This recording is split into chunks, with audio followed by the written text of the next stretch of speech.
I took my late wife's broken e-reader to a repair shop in Portland.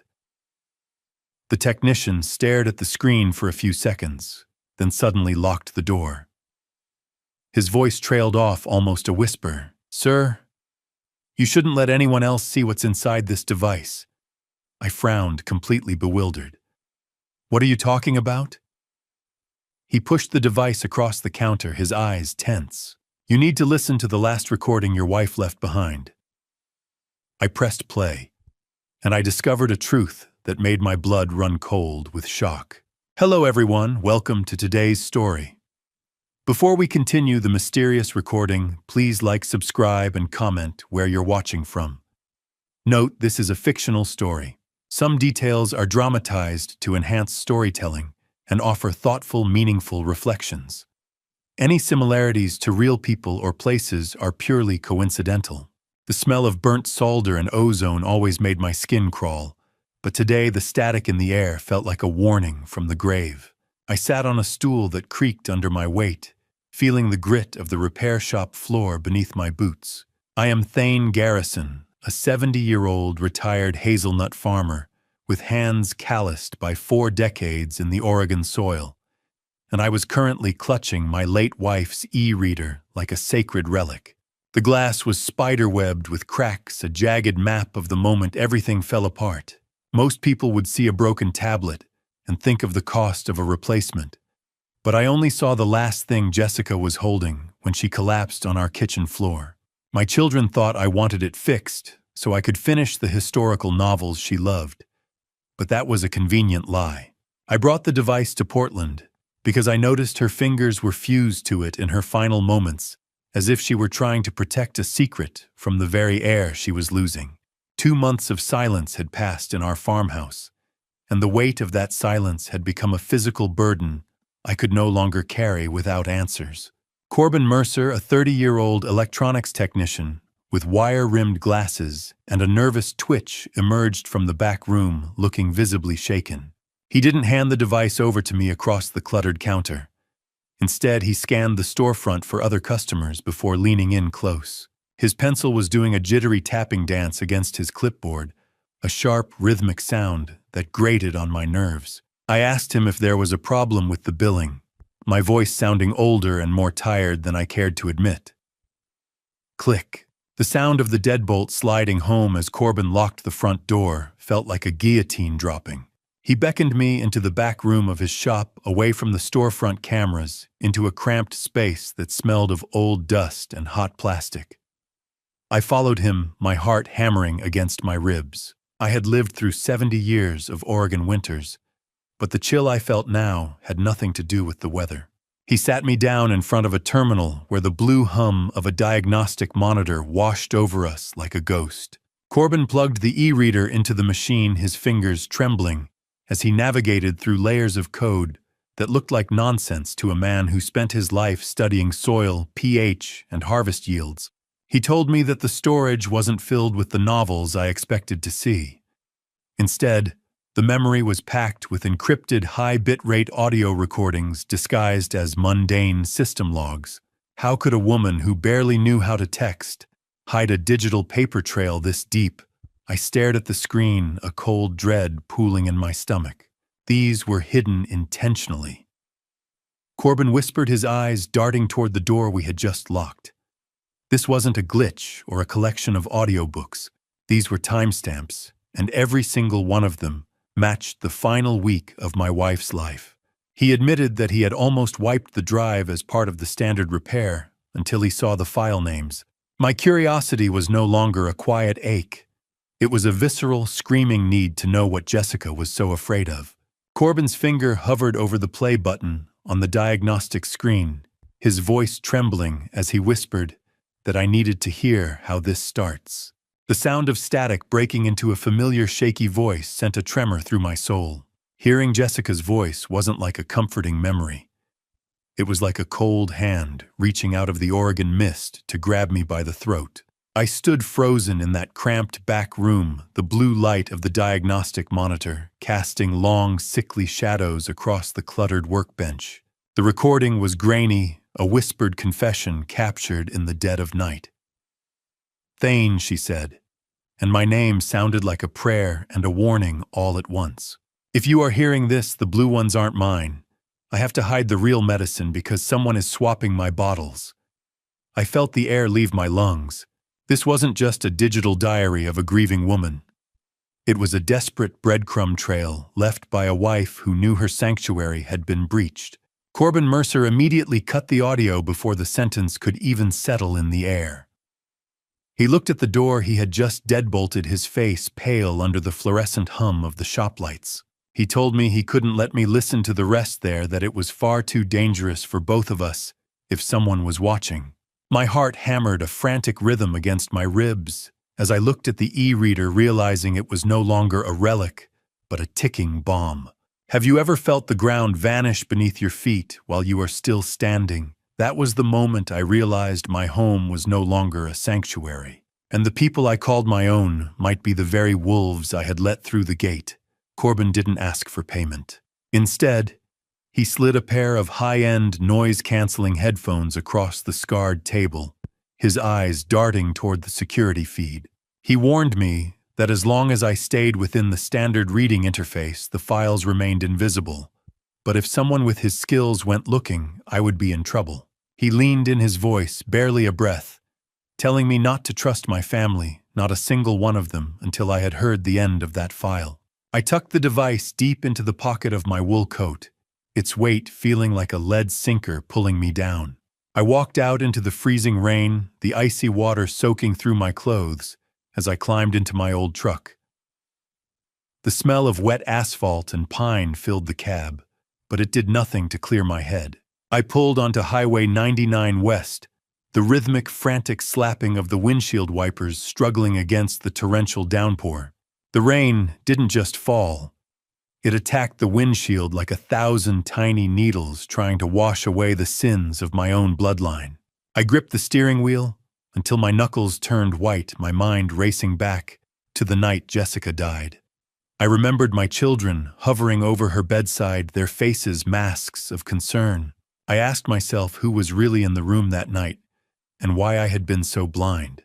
As I slowed the truck, I looked down at the e-reader on the passenger seat. In the dim light of the dashboard, I noticed the spider-webbed cracks on the glass again. They didn't radiate from a single point of impact like a fall would cause. It looked intentional, as if someone had tried to crush the life out of the device under the heel of a heavy boot. As the farmhouse finally came into view through the gray curtain of the storm, I saw a familiar silhouette standing on my porch, waiting in the dark. The headlights of my truck cut through the gloom, illuminating a figure I wasn't prepared to see. I killed the engine, but the silence that rushed in was louder than the storm, punctuated only by the rhythmic creak of a porch swing that shouldn't have been moving. My hand drifted to the pocket where the e-reader lay, its jagged screen a cold weight against my thigh. I stepped out into the mud, the freezing rain soaking my wool coat instantly, and realized it was just Pete Miller, my 80-year-old neighbor, who had farmed the plot next to mine since we were both boys. He looked spooked, his yellow rain slicker gleaming under the flickering porch light. "Thane," he said, his voice barely rising above the wind, "you ought to lock your gates. Those men in the black SUV, they weren't looking for hazelnuts." I felt the metallic taste of adrenaline sharp against the roof of my mouth. Pete told me he had seen Silas, my own son, snooping around the property while I was in the city talking to men who looked like they'd never stepped in dirt in their lives. He handed me a damp envelope he'd found stuffed in the mailbox before shuffling back toward his own truck. I hurried him away, my paranoia blooming like a dark flower, and locked the front door with a trembling hand. I retreated to the kitchen, the only room that still smelled faintly of Jessica's lavender and lemon zest. The rhythmic thumping of the storm against the farmhouse felt like a giant's fist trying to get in. I sat at the oak table under a yellowed, flickering bulb and put on the noise-canceling headphones Corbin had given me. I selected File 1 titled The Blue Supplement. Jessica's voice filled my head, and for a second the grief was so physical I nearly doubled over. But her voice was steady, clinical, even as she detailed a trip she'd taken to a pharmacy in McMinnville, 2 towns over. She explained that she had taken the vitamins Silas had been bringing her to a professional for testing. Bang! A shutter blew loose outside, sounding like a gunshot in the hollow house. I jumped, my heart clawing at my ribs, before the recording pulled me back down. Jessica said the pharmacist told her it wasn't a vitamin at all. It was warfarin, a blood thinner administered at 5 times the dose for a woman her size. The clinical cold memory of that pharmacist's verdict echoed in my ears through her retelling. My wife described the physical toll it had taken, the purple bruising on her forearms she'd hidden under long sleeves, and the constant metallic taste that had ruined every meal I'd cooked for her. Jessica's voice was a ghost bridge, the only thing keeping me from drowning in the black ink of my own despair, as she explained why she'd stayed silent. She was terrified I would confront Silas and get hurt. She ended the file by telling me she had hidden the pharmacy receipt in the hollow of the old oak we called the wedding tree. But then her tone shifted to something even more urgent. She revealed that the pharmacy test wasn't her only proof. She had been secretly filming the kitchen for weeks with a hidden camera I never knew existed. As Jessica's voice faded out, she whispered one final sentence that turned my blood to ice. Check the stove, Thane.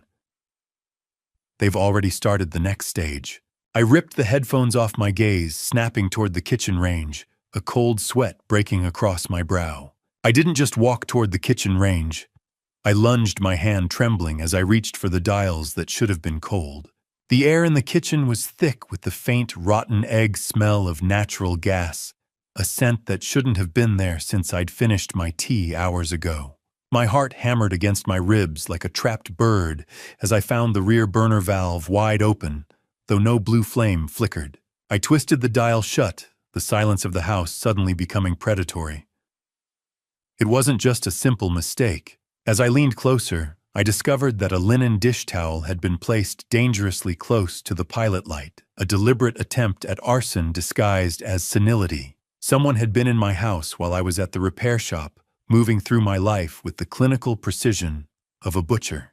I threw open the kitchen window, letting the cold, damp November air rush in to clear the poison from the room. "You tried to burn the evidence, didn't you, Silas?"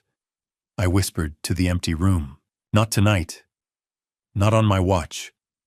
I stood there in the dark, my mind sharpening with a terrifying clarity that only comes when you realize the people you loved have become your executioners. At dawn, the headlights of a luxury SUV swept across the kitchen walls, cutting through the morning mist like searchlights. Silas Garrison, my 45-year-old eldest son, who had long ago traded farm work for the hollow promises of Silicon Forest startups, stood in the kitchen doorway looking at me with a practiced, pitying concern. Behind him was Leon Ross, a 42-year-old hedge fund manager whose designer heels clicked sharply against the farmhouse hardwood. She entered the room with a smile that never quite reached her cold amber eyes. Thud. Silas slammed a box of voodoo donuts onto the counter, a sound like a gavel in the silence. The cloying, sugary scent of glazed donuts immediately fought with the lingering trace of gas. Silas stepped toward me, his voice dripping with a saccharine sweetness that made my skin crawl. He told me they were so worried after I didn't answer my phone last night. But I saw his eyes immediately dart toward the stove, checking for the results of his handiwork. "Good morning, Thane." Leon chirped, her voice as sharp as her jewelry. "You smell a bit like gas, dear. Are you sure you're feeling all right? How do you fight an enemy that smiles while they're digging your professional grave?" I sat at the kitchen table feeling trapped in my own home. Leone accidentally found a charred cloth near the stove that I knew wasn't there minutes ago. She sighed with a practiced clinical sympathy, exchanging a dark look with my son. "Silas, look at this," she said, her voice dropping to a theatrical whisper. The burner was left on again. My son leaned in, his forehead slick with sweat despite the morning chill. He told me they couldn't keep living in fear that the house would go up in flames while I was sleeping. I watched them work in tandem, a perfectly choreographed performance of concern designed to strip me of my land and my life. Leon reached into her designer handbag and pulled out a glossy brochure for Riverside, her voice dropping to a whisper. Thane, we've already paid the deposit. It's for your own safety." She revealed she had already made an appointment with a specialist for me, and it was scheduled for that very afternoon. I looked from the brochure to Silas's sweating forehead, realizing that the only way to beat a shark is to make it think you're already bait. I stared at the glossy photos of smiling seniors in the brochure, making my hands tremble just enough to satisfy the two predators sitting at my breakfast table. The slick chemical texture of the paper felt like a warning against my skin, but I kept my gaze down, projecting a hollowed-out version of myself. I put on the performance of a lifetime feigning confusion as I traced a finger over the image of a manicured courtyard. "Is this near the farm, Leon?" I asked, my voice thin and cracking at the edges. "My hazelnuts will be ready soon, and I need to be here for the harvest." "It's nearby, Thane," she cooed, her cloying perfume hanging in the air like a heavy shroud. "But you don't need to worry about the trees anymore. Silas will handle that burden for you." I watched her body language from beneath my brow. She leaned in with a predatory grace, describing the amenities of the lockdown facility as if she were pitching a luxury spa. In reality, she was describing my prison cell, a place where doors only opened with a code I wouldn't be given. Silas nodded along his eyes, darting toward the hallway where I'd left my coat earlier. Screech. Leon's chair scraped against the floor, a sound that felt like a knife on bone, signaling a shift in the air. Thinking they had successfully broken my spirit, the two of them began talking as if I had already faded into the wallpaper. They discussed the neighboring interests, and my ears caught the sharp mention of a state permit deadline for the energy company. Silas whispered about the land title, insisting they needed the power of attorney signed today to close the deal by Friday. I learned then that Leon wasn't just aiming for a quick sale of my life. She had a side deal with the drilling company to bypass environmental checks once I was declared legally incompetent. "He's too tired to fight us, Silas," she murmured, her voice stripped of its fake warmth. "Just look at him." Their kindness was a velvet shroud, soft to the touch, but designed to suffocate every right I had to this soil. As they prepared to leave, Silas made a show of helping me tidy the kitchen, but I saw his hand dip into the small ceramic bowl by the door. I heard the faint rattle of the brass key to the external storage shed as it disappeared into his pocket. "We'll see you tomorrow, Dad," he said, patting my shoulder with a hand that felt leaden. "Rest up. You look confused." I forced a vacant smile, whispering that I'd be right here and that I wasn't going anywhere. Once their SUV crunched over the driveway gravel and disappeared from view, the mask dropped. I felt a surge of cold adrenaline as I raced toward the study to verify my defenses. I opened the bottom drawer of the desk where I'd tucked my documents, only to find a hollow sound echoing in the empty space. My passport was gone, stolen by my own son, to ensure I couldn't flee before the Monday admission. My breath hitched as I realized the theft went deeper. I reached behind the loose panel where I'd hidden the e-reader, but my fingers met nothing but cold, empty air. I didn't let the panic take me. I took a deep breath, scanning the room for the one thing they couldn't have known I possessed. My fingers clawed at the underside of the desk, meeting only cold, empty air where the device, my only connection to Jessica's truth, should have been. My heart hammered against my ribs, a dull thud in the oppressive silence of the study. Then I remembered. I had deliberately left a cheap broken tablet from the junk drawer out in plain sight as a decoy. The vultures were too efficient for their own good. They had snatched the shiny glass bait and missed the real e-reader taped securely behind the heavy oak bookshelf. I retrieved the actual device with trembling hands, feeling a small, sharp surge of victory over my own flesh and blood. Silas never did pay attention to the details, always looking for the quickest score.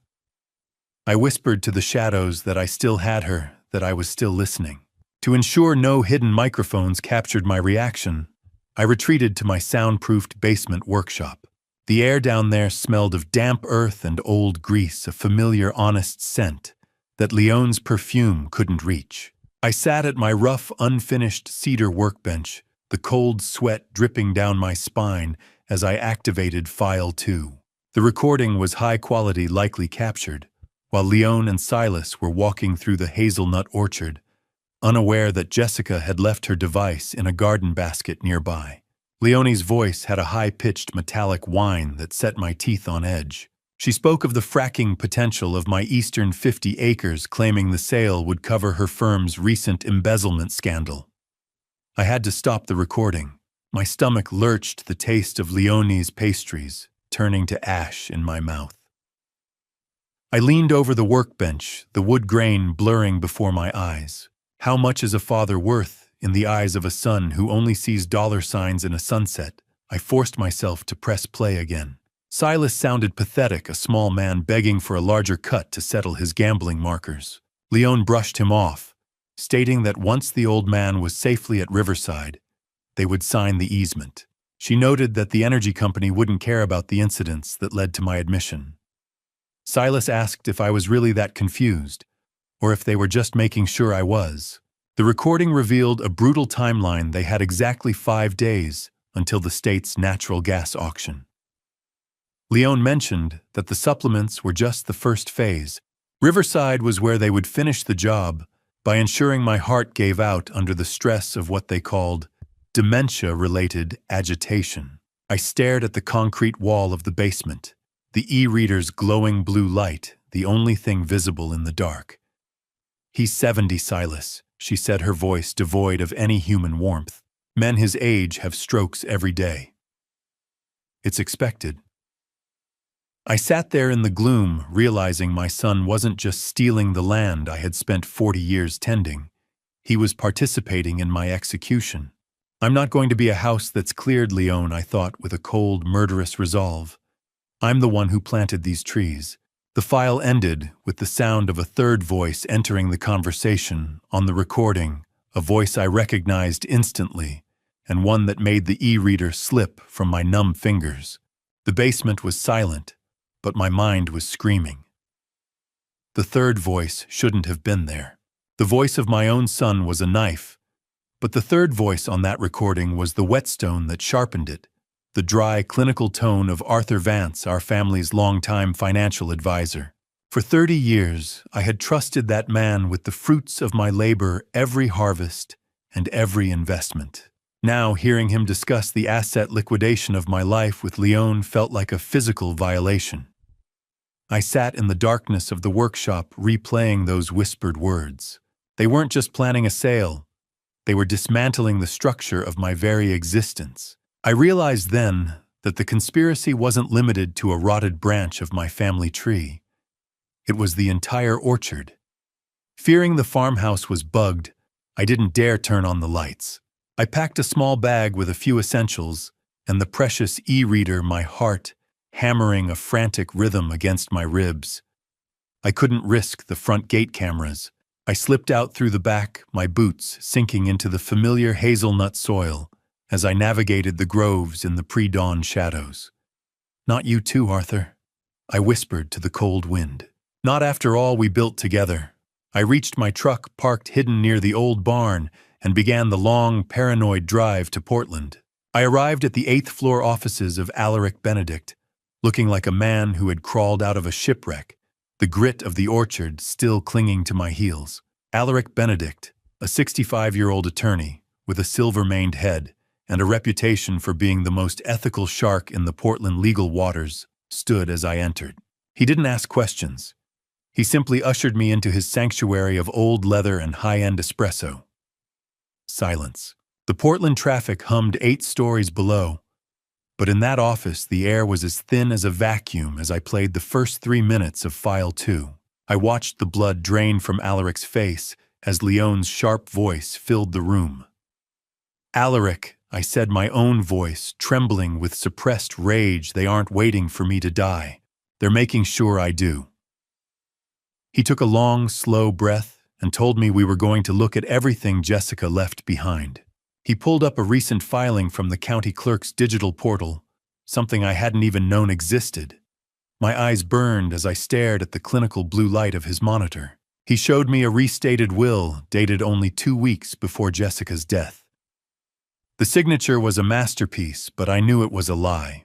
How many times had I shaken that boy's hand, While he held a forged dagger behind his back, Jessica had developed a slight tremor from her Parkinson's, a detail the forger had missed by making the pen strokes too steady. This document granted Silas immediate power of attorney and ownership of the farm the second I was deemed incapacitated. Alaric's pen scratched against a legal pad, a sound like teeth grinding in the quiet office. He told me the courts didn't know it was a fake yet, but there was more. Silas hadn't just forged a will. He had already used it as collateral to secure a massive bridge loan against the farm's equity. Alaric leaned back, his eyes dark with a new terrifying realization. "Thane," he said, his voice dropping. "If they've already taken the loan, they don't just need you in Riverside. They need you gone before the first payment is due." The implications of Alaric's words hit me harder than the revelation of the forgery itself. The drive back to the Willamette Valley felt like descending into a grave I had helped dig with my own silence. My old truck rattling through the evening fog that clung to the hazelnut trees like a shroud. I arrived home at dusk, and the farmhouse looked like a hollow ribcage against the gray Oregon sky, stripped of the warmth Jessica used to provide. I didn't enter through the kitchen.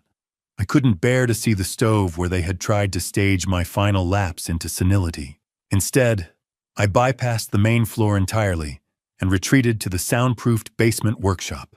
The air down there was thick with the smell of damp concrete and motor oil, a familiar, honest scent that usually offered me peace. Today, it only felt cold. My hands were shaking as I navigated the e-reader's interface, my fingers clumsy against the cold glass. "I'm still here, Jessica," I whispered to the shadows. "I'm still listening. They won't take the land, not while I'm still breathing. Leone isn't just paying for high-end care at Riverside. She's paying Linda, the head nurse, a direct 15% kickback of the fracking millions to facilitate a medical erasure of my very existence." I played File 3, a surreptitious recording of a phone call Leone made from our very porch while I was likely napping. The clinical sharp tone of Linda's voice on the recording made my skin crawl as she haggled over the price of my mind. "I need him," under Linda Leone's voice cut through the static with a chilling lack of emotion. "Heavy sedation for the agitation he'll surely show when the gates close." Thump. A branch hit the basement window, sounding like a hand trying to claw its way into my sanctuary. I nearly dropped the device, my heart hammer striking my ribs. "For 15%, Linda replied, her greed audible even through the low bitrate audio. "I'll make sure he doesn't remember his own name, let alone a hazelnut tree." How much does a human soul weigh when it's being traded for drilling rights in a Portland boardroom? The audio continued as Leone confirmed the move-in date for Monday morning. She mentioned that the first bridge loan payment was due on the 15th, and she needed me medically incapacitated by then to finalize the deed transfer without a fight. Staring at the gray concrete wall, I realized that Riverside wasn't a nursing home. It was a processing center for my disappearance. Monday was the point of no return. I have spent 70 years building a life tending this soil only to have my own blood treat me like a nuisance to be erased for a ledger entry. In the background of the audio, I heard a rhythmic, repetitive scratching. It was the sound of a pen on paper. I realized with a jolt of horror that Silas was right there with her, practicing my signature over and over again, perfecting the forgery for the final transfer papers. I closed the e-reader, my mind racing through the 3 days I had left to live before the chemical fog claimed me. Suddenly, the silence of the basement was shattered. I heard the heavy, familiar tread of boots on the floorboards directly above my head, a vibration that rattled the tools on my workbench. Someone was in the house. I pressed my back against the cold concrete wall, the e-reader clutched to my chest. As the basement door groaned open and a sliver of light cut through the darkness like a searchlight in a prison yard, the heavy, familiar tread of boots on the floorboards above had been a warning. Now the rhythmic creak of the stairs told me the predator was descending into my sanctuary. I remained motionless, a shadow among shadows, as Silas entered the workshop. He didn't turn on the overhead lights, preferring the narrow yellow beam of a high-powered flashlight that danced over my cedar workbenches and tool racks. I realized then that my son wasn't just checking to see if I was home. He was hunting. "Where did you put it, you old fool?" He muttered, his voice thick with a greedy desperation that made my skin crawl. He tossed a stack of old blueprints aside, clearly searching for the e-reader he thought he'd already secured with Leone. The realization that they knew Jessica had been documenting them and that they were terrified of what she'd left behind crystallized the last of my hesitation into a cold, hard diamond of resolve. Silas eventually kicked a wooden stool in frustration, grumbling that it wouldn't matter what I remembered in 2 more days anyway. As he retreated back up the stairs and the door clicked shut, the silence that returned was different. It was no longer the silence of a victim, but the quiet of a man preparing for a long overdue harvest. Have you ever walked into a lion's den? Because it was the only place you could find a spear, I returned to my workbench, the e-reader's blue glow illuminating my calloused hands as I replayed a specific fragment of Jessica's recordings. She had mentioned a master key hidden within Riverside's digital patient logs, evidence of the bribery and the lethal sedation protocols that Linda had used on others. I understood now that I couldn't win this fight by running to Portland again. To get the proof needed for a murder charge, I had to be inside the belly of the beast. You want me in a cage, Silas, fine. But I'm bringing the key with me. I'm coming for you, Linda. I spent the remaining hours of the night in a fever of tactical preparation. I used my finest watchmaking tools to gut an old hearing aid, retrofitting the casing with a high-sensitivity digital recorder. My rage was a whetstone, and I was sharpening myself into a blade they would never see coming. I packed my suitcase with the deliberate clumsiness of the man they wanted me to be mismatched. Wool socks, tattered old photos of the orchard, and a stained cardigan.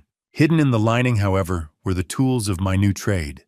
As the gray, cold light of an Oregon dawn began to bleed through the bedroom window, I stood before the mirror and practiced the vacant, wandering stare of a man whose mind was a sieve. Look at me, Jessica. I'm the best actor this valley has ever seen. Monday is the end of the line for all of us. I picked up the phone, my fingers steady even as I forced my voice to shake with a scripted frailty. I called Silas, and when he answered, I let the silence hang for a moment before speaking. "Son," I said, sounding like a man lost in his own hallway. "I think I'm ready to go to Riverside now." Silas's voice over the phone had been a mixture of surprise and greedy relief when I told him I was ready for Riverside. I hung up the silence of the kitchen pressing in on me, but it didn't last. The phone didn't just ring. It shrieked against the kitchen tile, the caller ID flashing with a name that made my heart stutter, Dr. Briar Garrison. I stared at the vibrating device, a tightening in my chest, mirroring the gray light of the morning filtering through the window. Briar was my middle child, a 40-year-old pediatric cardiologist who wore her exhaustion like a second skin. When I answered, her voice was a masterclass in professional distance, the hollow clinical tone she surely used in hospital wards. Dad Silas sent me some concerning notes. She began bypassing any warmth.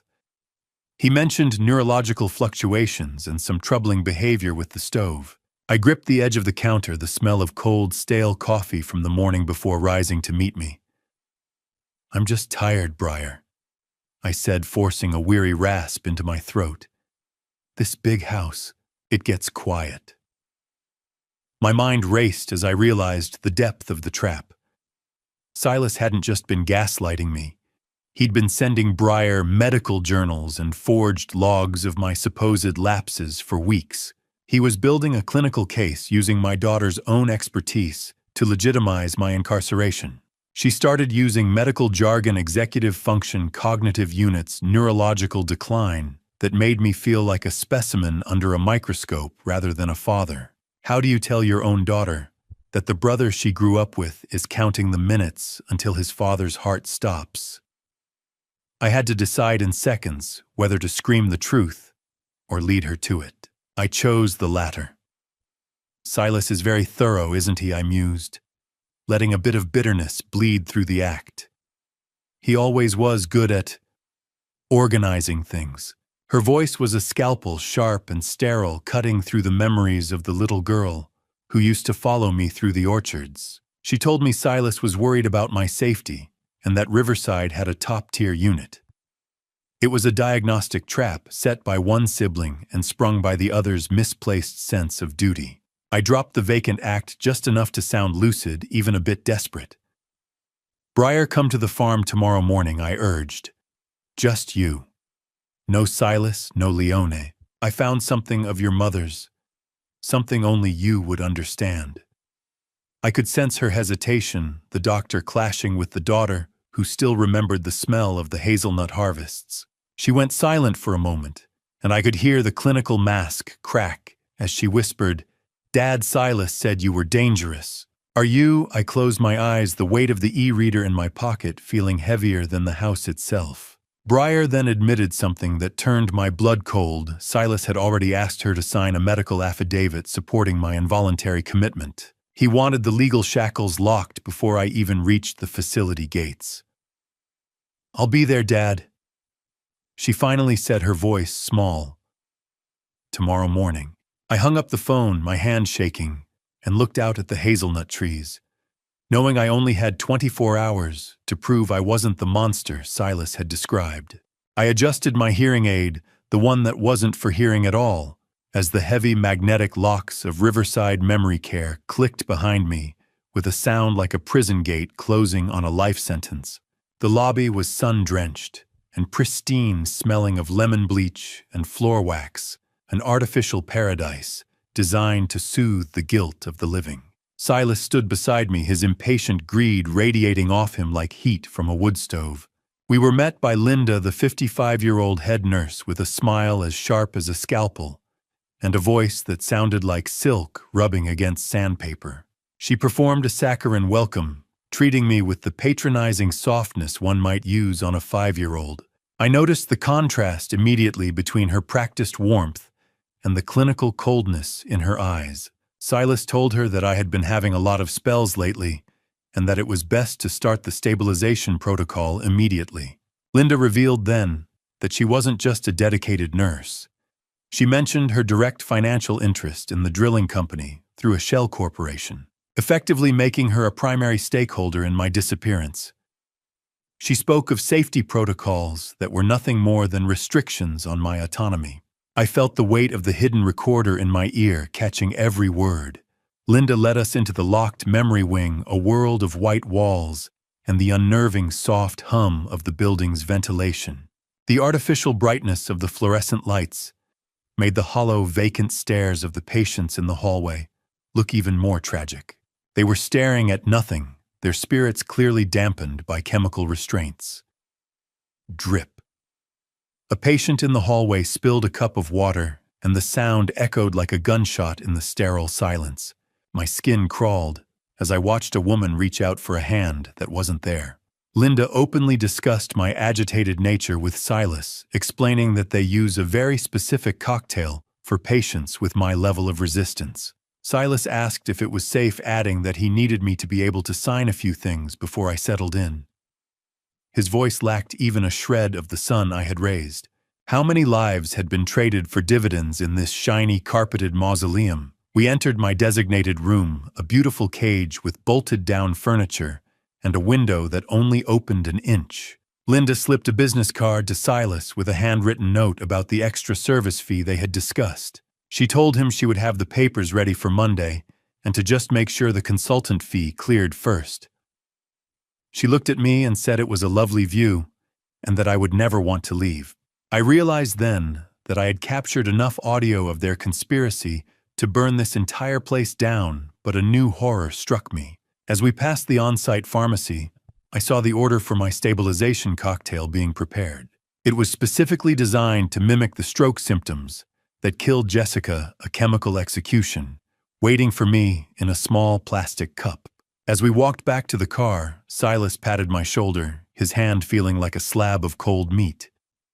He told me that Monday was going to be the start of a whole new life for me. The interior of Silas's Lexus smelled like leather and lies as we pulled away from the curb. I slumped against the cold leather headrest in the back seat, letting my jaw hang slack and my breathing go shallow, transforming myself into the harmless, empty vessel they wanted me to be. To them, I was already a ghost, a remnant of a man whose only remaining utility was a signature. Silas steered the car onto Highway 99 West, the rhythmic thrum of tires on the interstate creating a hypnotic pulse that masked the mechanical hum of my modified hearing aid. Believing I was out cold, Leone popped a piece of mint gum and leaned toward the driver's seat.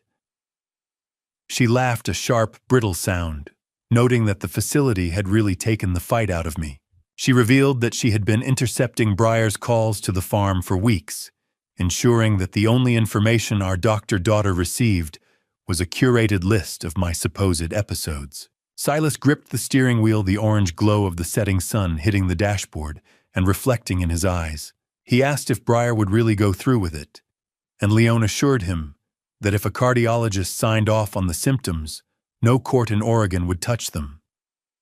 Honk. Silas tapped the horn at a strayed deer, a sound that vibrated through my skull like a funeral bell. But I didn't flinch. I kept my performance flawless as Leone detailed the final logistics of the natural gas lease. The drilling equipment was already staged 3 miles away, waiting for the legal gates to open. She spoke of my Jessica with a casual cruelty, remarking that she should have sold nicely and wouldn't have had to suffer if she hadn't been so stubborn. I felt a surge of cold fury when Silas didn't defend his mother's memory. Instead, he agreed that the farm was a wasted legacy and that they were finally putting the soil to good use. "Do you ever feel bad about Mom?" Silas asked, his voice momentarily thin. Leone's reply was a whetstone for my rage. She said she felt bad that Jessica was so difficult. They were just finishing what she wouldn't start. How do you quantify the cost of a son's soul when it's being traded for a lease agreement? By the time we reached the farm, the sun had dipped below the horizon, leaving the house in a tomb of shadows. Silas helped me stumble into the entryway, his touch a sickening display of false care. Once the SUV's taillights faded down the driveway, I stood straight, the fatigue vanishing in the wake of tactical necessity. I pulled the recorder from my ear, my fingers trembling with a grim triumph. I connected the cold metallic click of the device to the e-reader's charging port and watched the blue light of the sync progress. I uploaded the entire car confession to the secure cloud drive Alaric had established, ensuring that even if I didn't survive the weekend, the truth was already out of their reach. I discovered through Leone's earlier whisper that the consultant fee Silas had mentioned was actually a bribe to the county coroner to ensure a full autopsy was never performed on my wife. "You just signed your own warrants, Silas?" I thought, staring at the screen. I saw the blinking upload icon turn into a solid notification. Upload complete. I stared at the rectangle of light in the dark kitchen, realizing I still hadn't listened to the one file Jessica had labeled with only my name. The kitchen was a tomb of shadows, the only light coming from the glowing rectangle of the e-reader in my hand. I didn't stay there. I retreated to the soundproofed basement workshop, the one place where the air still felt honest, even if it was cold. The e-reader screen glowed like a radioactive ember in the basement's shadows, mocking me with the one file I had been too terrified to open, the one Jessica had titled The Pawn. I sat at my workbench, the flickering, dying fluorescent light overhead, casting jittery shadows across my tools. My hands shook as I navigated the interface. I found myself whispering to the empty room, pleading with the memory of my wife. "Please, Jessica, don't let it be him. I'm sorry I wasn't there to see the wolf in the fold." I was thinking of Beckett Garrison, the 35-year-old youngest child, whose eyes still carried the shaky light of early recovery. I recalled his history with addiction and the way Silas always acted as the hero who bailed him out. I finally pressed play. The audio opened with a static, heavy hiss, the background filled with the faint smell of diesel fuel and old hay sounds from the farm's old tractor shed. I discovered quickly that Silas specifically targeted Beckett for a darknet purchase because Beckett's prior criminal record would make him the perfect fall guy if the poison was ever discovered. Silas's voice was low and predatory, reminding Beckett of the $10,000 in drug debts Silas had supposedly erased for him.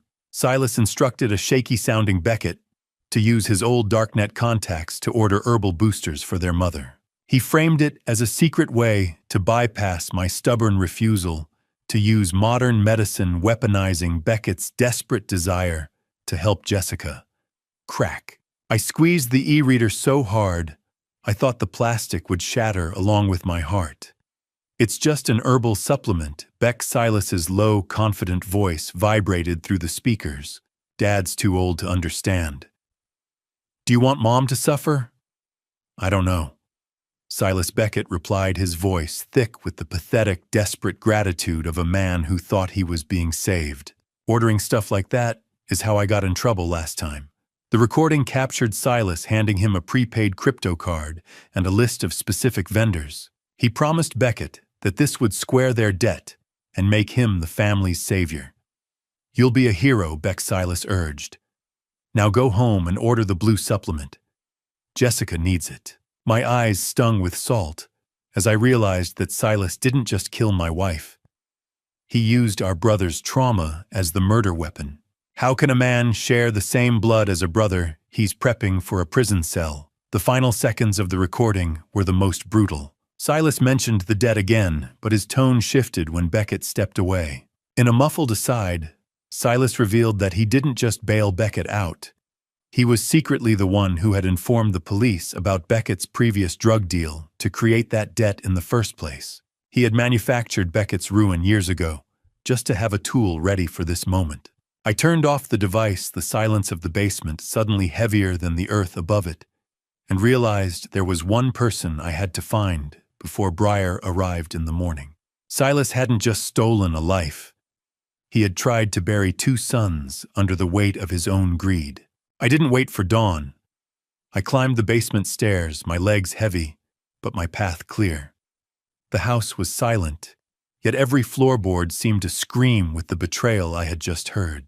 I stood on the porch, the dawn light bleeding over the hazelnut trees like a bruised ego, watching the silver SUV of my daughter, the one with the stethoscope and the clinical coldness, climb the long gravel driveway.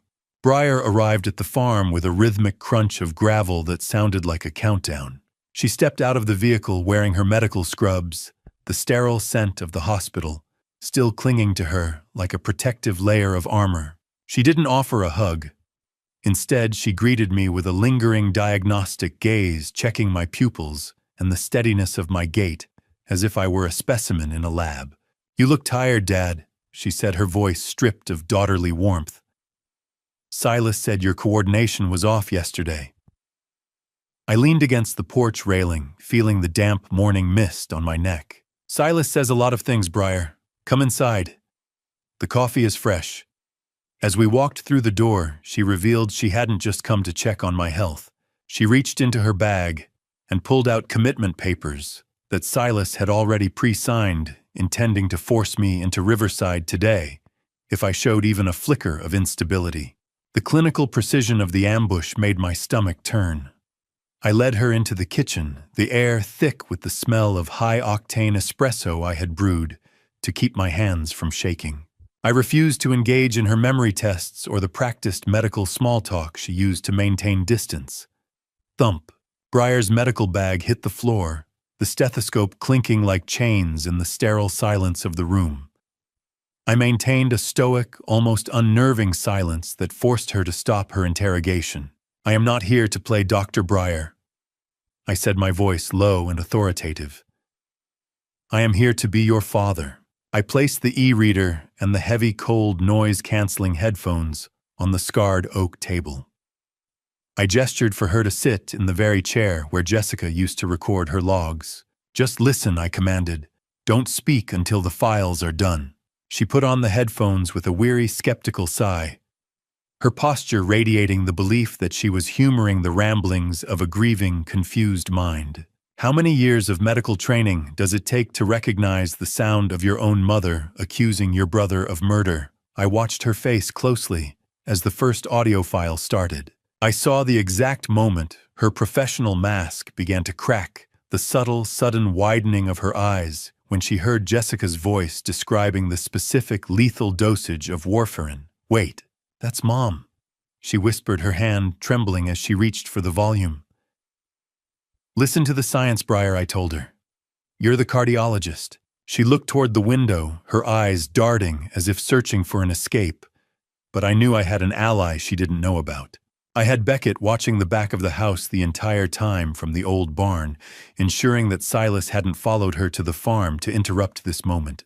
Briar's hand flew to her mouth, her face going a ghostly, clinical white, as Jessica's voice on the recording whispered, "Briar, if you're hearing this, it's because Silas thinks you're as blind as your father."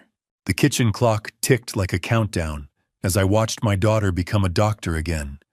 But this time, the patient was her own soul. I watched the clinical armor of my daughter shatter into 1,000 jagged pieces, the cardiologist replaced by a terrified child who had just heard her mother's death sentence narrated in her own voice. Briar ripped off the headphones, her hands shaking so violently she nearly knocked the cold coffee over. She began to hyperventilate, the sharp, stinging cold of the kitchen floor forgotten, as her medical mind automatically cross-referenced Jessica's described symptoms: the bruising, the dizziness, the metallic taste with chronic warfarin toxicity.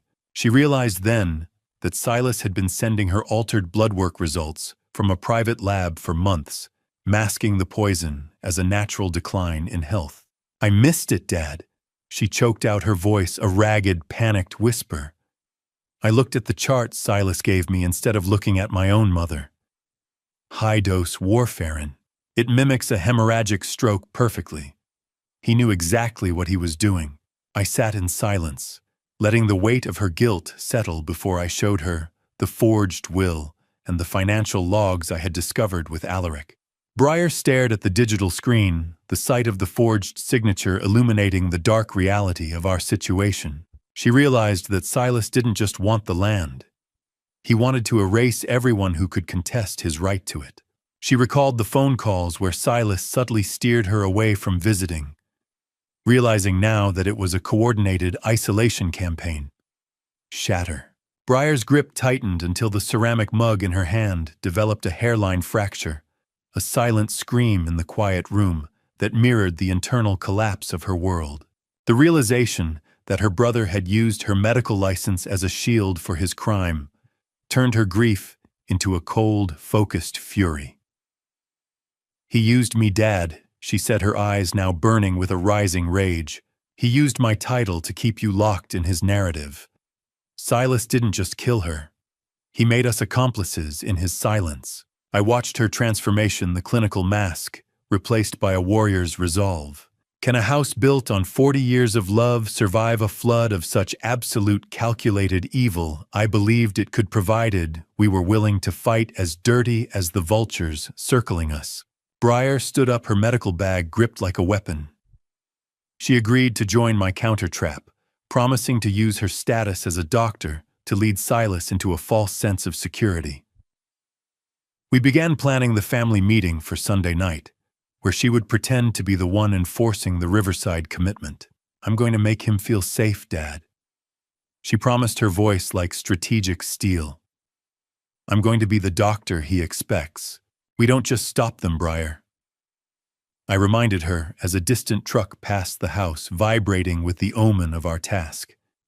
"We destroy them." She revealed then that she had access to Silas's private medical portal and could see that he'd already been researching end-of-life care for me, confirming that Monday was intended to be my final sunset. Briar looked me dead in the eye, her medical bag gripped like a weapon. "He wants a doctor to sign those papers tomorrow, Dad. I'll give him exactly what he wants." The plan wasn't just about justice anymore.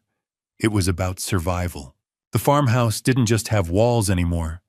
It had eyes, tiny, unblinking lenses hidden behind every family portrait and within the hollowed-out spines of Jessica's favorite books. At dusk, Alaric Benedict arrived with Corbin Mercer and a specialized tech team disguised as a plumbing crew. They moved through the halls with military precision, the metallic smell of wire strippers and solder soon mixing with the scent of old wood. I watched as Corbin opened a panel behind a picture of my wedding day, his fingers deftly threading a fiber optic camera into the drywall.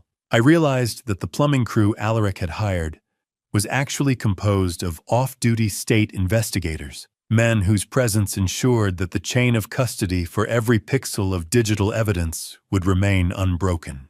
My sanctuary was being transformed into a high-stakes surveillance hub, a cold necessity that felt like peeling back my own skin. "Corbin," I whispered, watching the blue, ghostly glow of his laptop as he tested the feed, "make sure the audio is clean. I need every rasp of Silas's greed captured." He nodded without looking up, assuring me that once they started talking, they were done. In the dining room, Briar was working with Alaric to rehearse her role. I stood in the doorway observing my daughter's transformation into a double agent. She was practicing the clinical detached tone of a doctor, resigning her father to state care. Her face a mask of professional resignation that made my heart ache. She helped place the microphones in the centerpiece, positioning them exactly where Silas and Leon were most likely to lean in when they spoke of their fracking millions. "I have to sound like I've given up on you, Dad," she said, her voice briefly cracking. "It's the only way he'll drop his guard." Red. A tiny LED light blinked from the smoke detector, the eye of the storm watching me from above. It was a silent witness to the shared burden we were now carrying, a professional resolve that felt as heavy as the house itself. With the team finally hidden away in the basement, I sat in the kitchen, the flickering shadows of the hazelnut trees dancing against the window. I picked up the phone, my fingers steady even as I prepared to lie to my own flesh and blood.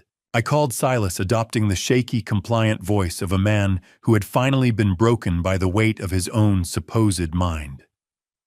"Son, I think I'm ready," I said, letting a faint tremor seep into my words. "I don't want to be a burden anymore. I think Monday is the right choice." Silas didn't even hesitate. His voice over the line was a greedy, breathless laugh of relief. "That's the right choice, Dad," he replied. "Leon already has the papers ready. We'll be there Sunday at 6. Have you ever invited your own executioners to dinner, just to see the look on their faces when the rope breaks during the call?" Silas mentioned almost casually that they'd already sold my old truck to a local wholesaler, proving they considered the farm transition a fait accompli. He didn't even think I'd need a way to leave anymore. I hung up the phone and looked at Briar, my voice returning to its true cold steel as the investigator in the basement signaled a successful recording. "They're coming," I told her, my eyes fixed on the driveway. "And they're bringing the devil with them." The farmhouse was quiet once the team retreated to the basement, but the silence felt like a coiled spring. I made my way to my bedroom, moving slow, my footsteps heavy on the floorboards that had supported me for 42 years.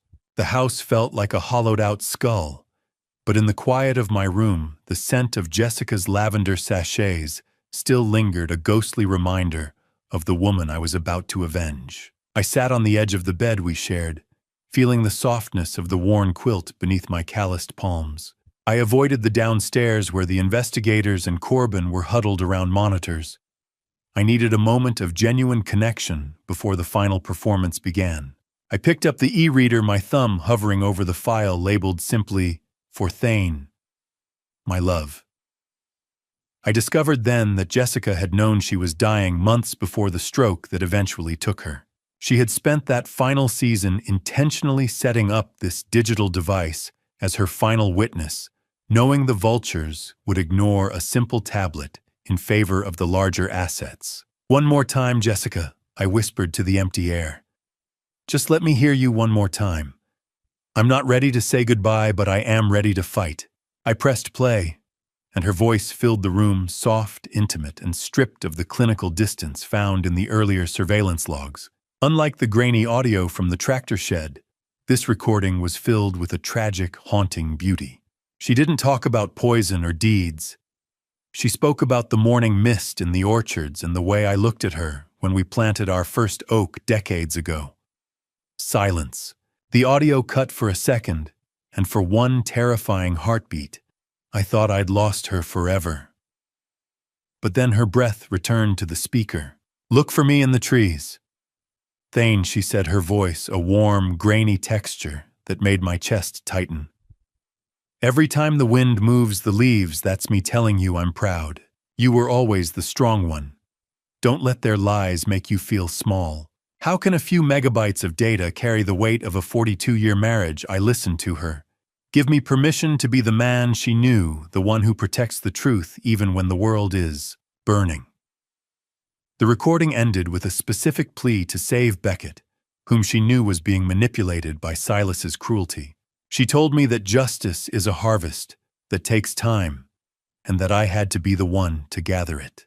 I closed my eyes as the rhythmic ticking of the bedside clock marked the passage toward dawn.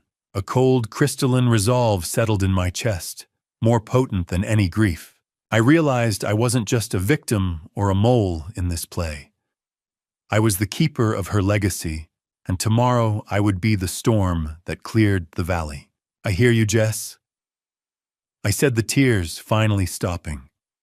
"I'll save our boy, and I'll bury the wolves." As I turned the device over in my hands, I noticed a slight seam I hadn't seen before. I discovered a physical map, hidden inside the e-reader's protective case, a hand-drawn guide showing exactly where the surveillance equipment was focused in the orchard. I tucked the e-reader under my pillow, the blue light fading as the first hint of gray light touched the horizon. "Good morning, Silas," I whispered to the dark. "It's time to sign your life away." The morning of the reckoning arrived with a deceptive calm. I stood before the hallway mirror, deliberately buttoning my cardigan unevenly, watching a stranger with hollow eyes and a slack jaw stare back at me, a perfect, pathetic decoy. This scratchy wool was my costume, the mismatched buttons my armor. I moved to the kitchen and placed a half-eaten cold piece of toast on the counter, a small detail, to simulate a mind that had forgotten its own breakfast. I even left my hair uncombed, letting the silver strands stand at jagged angles. I checked the hidden monitor tucked behind the boxes of cereal in the pantry, seeing Corbin's green light signal that the surveillance network was live and broadcasting every shadow to Alaric's remote server. I adjusted the device in my left ear, then reached for the one in my right. I had a second hearing aid now, one that didn't record, but instead allowed me to hear the tech team's live commentary from the basement. It was my direct line to the men who would eventually become Silas's jailers. "They want a victim," I whispered to my reflection. "I'll give them a masterpiece. Checkmate starts with a pawn's first move." I walked through the living room, touching the grain of the furniture and the edges of the frames Jessica had loved. I stopped at her favorite armchair, the one where she spent her afternoons reading until the tremor in her hand became too much. A sudden warm draft brushed against my cheek, a ghostly warm sensation of her presence, giving me the strength to endure the coming humiliation. It was as if she were standing right there, leaning in to offer a blessing before the storm broke. "I'm doing this for our boy Jess," I thought, my heart swelling with a poignant resolve. "For the land. Stay close. I'm going to need you when the yelling starts." Every "I don't remember" I was about to utter today would be a nail in Silas's legal coffin, a necessary lie to bring about a greater truth. Crunch. The sound of tires on gravel was the firing of the starter's pistol. The low rumble of an engine vibrated through the old floorboards, shaking the very foundation of my home. I quickly moved to the kitchen table, slumping my shoulders and letting my gaze drift toward the window, purposely out of focus. Through the security feed on my phone, which I tucked beneath a folded newspaper, I watched Silas's Lexus pull into the yard, followed closely by Leon's sleek SUV. They looked like people of business, sharp and efficient, never realizing they were walking into a cage. How many times had I welcomed that son home with a hug, never realizing I was embracing a snake? I felt a lethal focus sharpen my mind, even as I kept my face as blank as unwritten paper. Here come the wolves. Time to open the door. As I watched the cars stop, I noticed a third vehicle trailing the vultures, a nondescript white van that hadn't been part of the plan. I realized with a jolt of ice in my veins that it was Nurse Linda arriving early to ensure the sedation protocol started before Breyer could even intervene. They weren't just coming for a signature, they were coming to put me under. The doorbell chimed a cheerful domestic sound that felt like a death knell, and I took one last deep breath of the man I used to be before I stood up to play the fool. The front door swung open, and the smell of Leone's cloying perfume flooded the entryway like a chemical spill. I pulled the door open, my posture slumping into the fragile frame of a broken man, as the evening chill rushed in to meet the two wolves standing on my welcome mat. Silas stepped forward, first offering a shallow, performative hug that felt like being measured for a casket. "You look, well, Dad," he said, his voice dripping with a practiced pity that made my skin crawl. "A bit disoriented, but that's why we're here." Leone stood just behind him, her eyes immediately scanning the foyer for any sign of the e-reader they thought they had secured. Beyond them, in the growing shadows of the driveway, I noticed a third vehicle, a nondescript white van. It confirmed that Nurse Linda had arrived early, a silent vulture waiting to facilitate my abduction the moment the ink dried. "I just wanted to see my children," I whispered, letting my gaze wander aimlessly. "The trees." They were talking so loud today. I discovered quickly that Silas hadn't come alone. He had a private notary waiting in his car, ready to make my signature legally binding before the first course was even served. I led them into the dining room, where Breyer was already seated, her face a mask of clinical detachment that mirrored the sterile brightness of the chandelier overhead. Silas was visibly agitated, checking his watch every few minutes and sweating through the collar of his expensive dress shirt. Clack! Leone's briefcase latches snapped open, a sound like a predator's teeth meeting in the quiet room. She assumed the role of the savior, speaking in a soothing, manipulative tone about how much easier my life would be once I signed away my burdens. "It's a beautiful facility, Thane," she cooed, sliding a leather-bound folder onto the table among the plates of untouched food. "You'll have all the care Jessica would have wanted for you." Breyer agrees that we need to move fast. I watched a moth flicker against the glass crystals above us, its shadow dancing over the signature lines. How many times can a man watch his own son try to bury him before he stops feeling the pain of the shovel? Silas cleared a space on the table with an aggressive sweep of his hand, flipping to the power of attorney and the Riverside admission pages. He accidentally revealed then that he had already promised the upcoming hazelnut harvest to a wholesale buyer in Salem, proving he was liquidating the farm's future before I had even touched the pen. "Just sign here," Dad. Silas urged, his hand visibly shaking with a mixture of greed and nerves. "Then we can eat. Then everything goes back to being simple." I stared at the lines, pretending to struggle with the concept of the pen. Where do I put the ink?" I asked, my voice thin and trembling. "My hand feels so heavy today."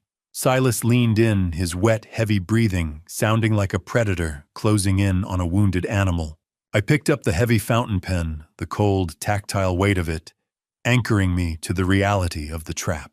My nib hovered just millimeters above the line that would strip me of my life when a sharp, electronic chirp sounded from my pocket, the signal from Corbin in the basement that the recording was live and the trap was fully set.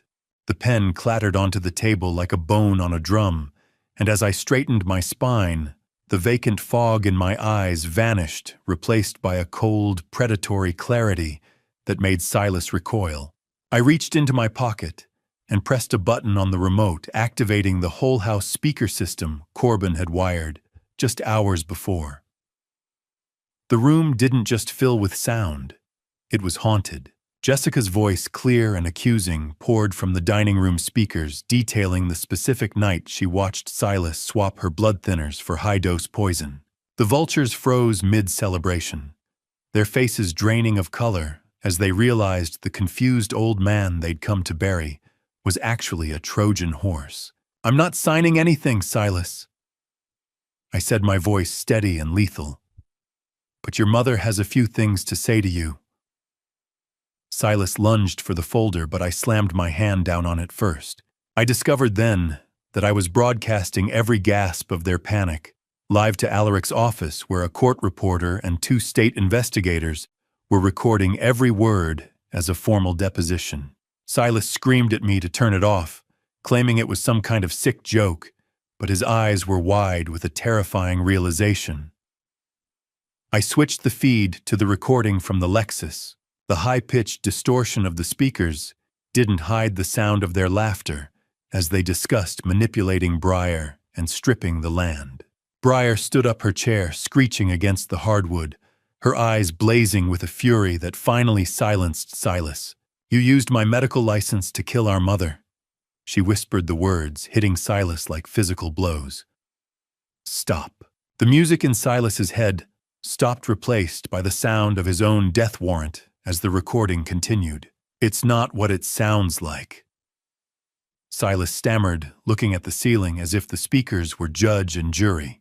"Before I let you hear the conversation that ties this all together, are you still with me? Comment guilty or innocent, and add one reason why, so I can see how you're judging this family. Please note what follows contains recreated details for narrative purposes to convey the core message. If you're not comfortable with dramatized details, you're free to exit now." The recording shifted to Leone's secret negotiation with Nurse Linda. Leone offered a 15% stake in the fracking rights if Linda ensured I was erased through medical compliance. In that moment, the actual Nurse Linda stepped into the dining room doorway from the kitchen, holding a tray of tea that she promptly dropped. The sound of ceramic shattering joined the mechanical whine of the audio. Linda didn't wait for an accusation. She immediately turned on Leone, screaming that she had been forced into the deal and that Leone had told her I was already terminal. "Shut up." Linda Leone hissed, her face a mask of jagged, sociopathic rage. "Have you ever seen a sociopath realize they've been the one being played?" Linda revealed that she had a recording of her own Leone handing her the initial cash bribe. The smell of fierce sweat and cold gravy hung heavy in the air as the 2 women began a frantic blame game. Leone lunged across the table, her fingernails clawing for my throat, her eyes reflecting the blinding flash of the chandelier. Just as she moved, the sound of heavy boots shattered the front door's frame, and the wood splintered inward as the world I had known finally collapsed to make room for the truth. The dining room exploded into a kaleidoscope of blue and red light as the first officers breached the sanctuary. The air didn't just vibrate. It shattered as the front door gave way, and the focused beams of tactical flashlights cut through the expensive candlelight like surgical lasers. Leone was mid-lunge, her fingers still clawing for my throat, when a broad-shouldered officer intercepted her. He pinned her against the mahogany table with a jarring thud while she screamed obscenities about asset interference and legal overreach. Silas remained frozen in his chair, his face a pale, sweating mask of shock. The metallic snap of handcuffs echoed through the hollow silence of the farmhouse, a sound far more final than any spoken word. As Leone Ross was informed she was under arrest for conspiracy to commit murder, she spit at the boots of the men restraining her, her sociopathic mask fully discarded. The chaos of the arrests provided a stark, ugly contrast to the calm, digital voice of Jessica still looping in the background, a ghost witnessing the fall of the house she had once loved. I stood perfectly still, watching the predators become prey, feeling a heavy sense of vindication that felt more like lead than gold in my chest. The lead detective, a man with eyes like flint and a jaw set in a permanent scowl, began reciting the Miranda rights to a weeping Silas and a stony-faced Linda. "Stop." The loop of Jessica's voice finally hissed into static, leaving only the sound of Silas's sobbing. The sudden quiet was deafening. Silas collapsed to his knees, finally looking at me, not as a victim, but as the man who had outplayed him at his own game. He began a frantic, incoherent confession. Right there on the rug, his words a muddy flood of cowardice. He claimed Leone's financial pressure had forced his hand, but as he spoke of every pill he had swapped in my wife's bottle, my disgust only deepened. You knew exactly what you were doing every time you opened that bottle, Silas. I said, my voice as cold as the Oregon soil. In a final desperate act of spite, he revealed that he never actually paid the Riverside deposit. He had spent that money on a one-way ticket to a non-extradition country, planning to leave me to rot in a state ward once the deed was transferred. The handcuffs didn't just bind their wrists. They severed the last rotted threads of the family tree. The police led the three of them out into the cold Oregon night, the smell of ozone and damp earth rushing in through the ruined doorway. I stood on the porch, feeling Briar's trembling hand on my arm, watching the rhythmic pulse of police lights bounce off the ancient oak trees. One of the arresting officers paused as he passed me, his eyes softening for a brief second. I discovered then that he was the son of the pharmacist Jessica had visited in secret, revealing that the local community had been protecting me from the shadows all along. "It's over," Dad Briar whispered, her breath hitching in the cold, biting wind of the valley. "They're gone." I looked down the long gravel drive as the taillights disappeared. "No, Briar," I replied, my hand tightening on her shoulder. "Now the real work begins." I turned back toward the house, but as the last police cruiser turned onto the main road, I saw a lone figure sitting on the edge of the hazelnut grove, and my heart nearly stopped again. The figure in the shadows didn't move as I approached his silhouette, small against the massive weight of the orchard. I didn't call out to him. I simply walked my boots heavy in the damp Oregon soil toward the trembling shadow of the sun I had almost let the wolves devour. The air smelled of damp moss and rotted leaves, the scent of a season turning cold and unforgiving. As I got closer, I found Beckett huddled at the base of an ancient hazelnut tree, clutching his knees and weeping with a primal, gut-wrenching intensity. When he saw me, he tried to scramble away, his movements frantic and uncoordinated. I noticed then that his skin was clammy, his hands shaking with a tremor that wasn't just fear. I realized with a sudden sharp pang that he had been trying to test those supplements himself, exhibiting the same mild poisoning symptoms Silas had likely dismissed as a simple withdrawal from his old addiction. "Don't touch me, Dad," Beckett wailed, his voice cracking.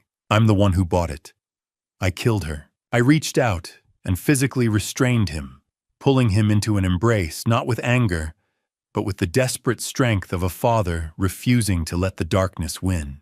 "You didn't buy poison, Beckett," I whispered into his hair. "You bought a lie. Look at me." I led my nearly catatonic son back toward the farmhouse, bypassing the dining room, where the cloying scent of Leon's perfume still lingered like a stain on the air. I settled him into the study, the very room where Silas had sat comfortably while practicing his forgeries. Quiet. The only sound in the farmhouse was the rhythmic, hollow ticking of the grandfather clock, measuring out the ruins of our family.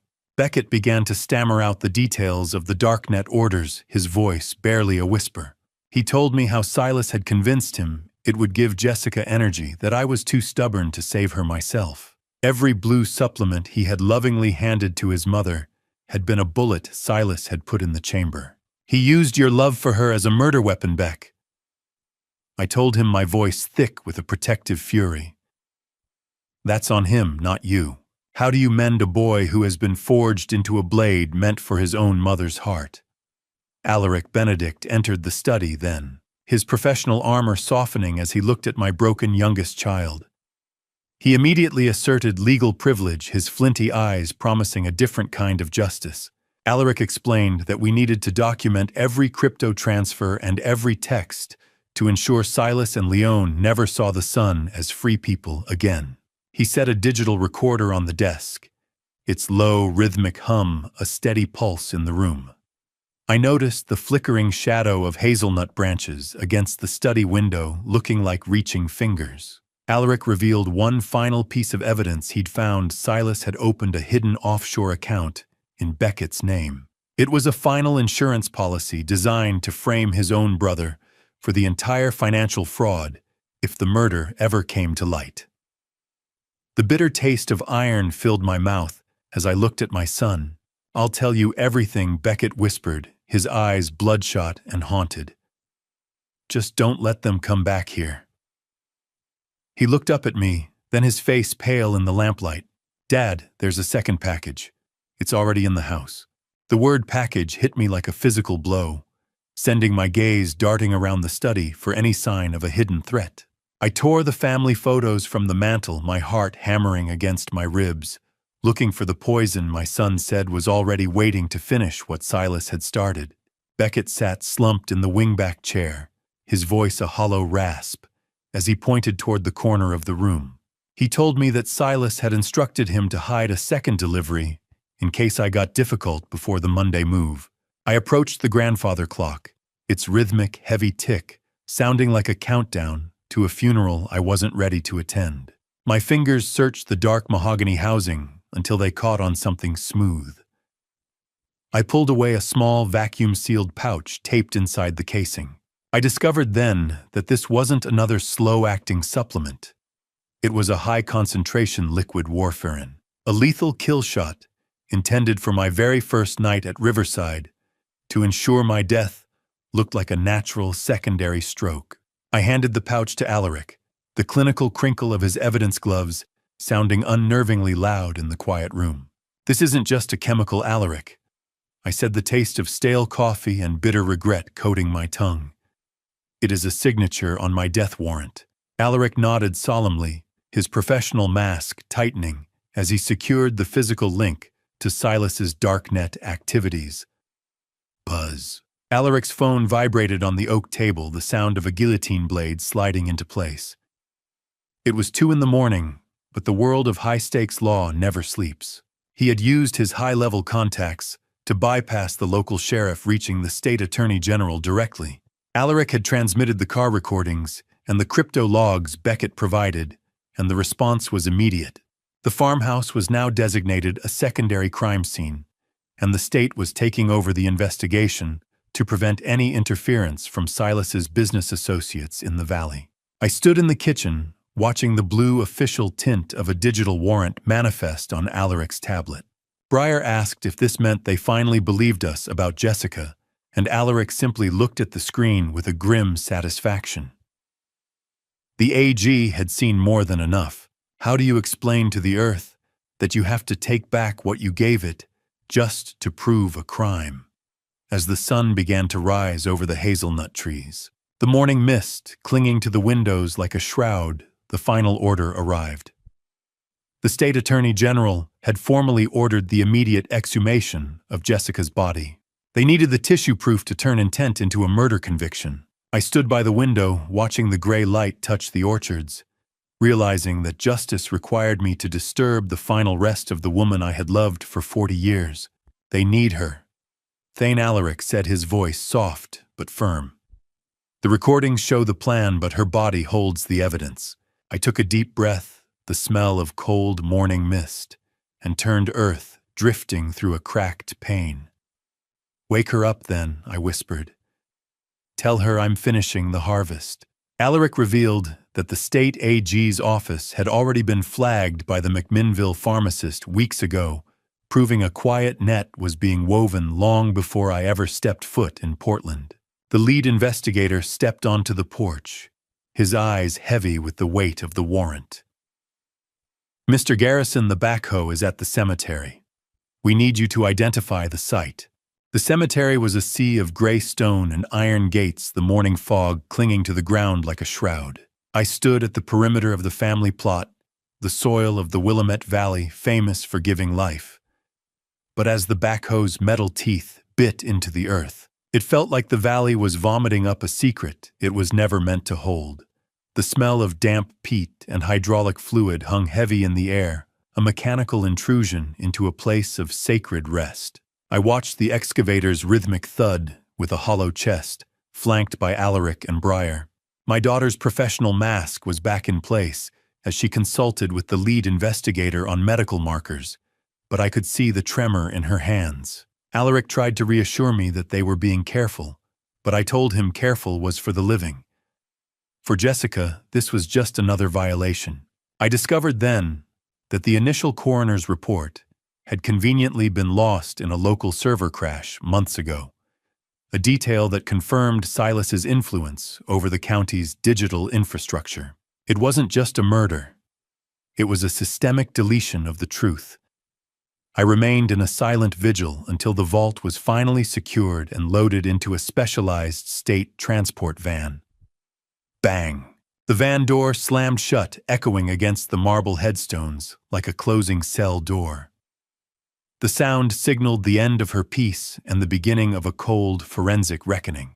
The lead investigator informed me that the toxicology screen would be expedited, focused specifically on the chemical markers of warfarin found in the second package I'd retrieved from the clock. Every minute she was above ground felt like a minute Silas was still breathing free air, and that thought kept me standing despite the exhaustion. 24 hours later, I found myself in the sterile boardroom of the State Attorney General's office in Salem. The gray, unrelenting rain of a Tuesday beat against the glass, and the room smelled sharply of bleach and old paper. The medical examiner, a woman with tired eyes and a steady voice, delivered the verdict. Jessica's liver and bone marrow showed warfarin levels 40 times the therapeutic maximum. The stroke that had killed my wife was no accident. It was a catastrophic, intentional bleed.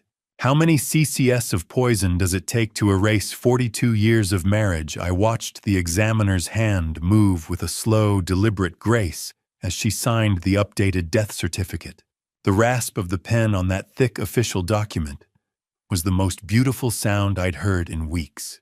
The cause of death was no longer listed as natural. The word homicide stared back at me in bold black ink. Finally, the paper said what the e-reader had already told me. It wasn't a stroke, Thane, the examiner said softly. It was an execution.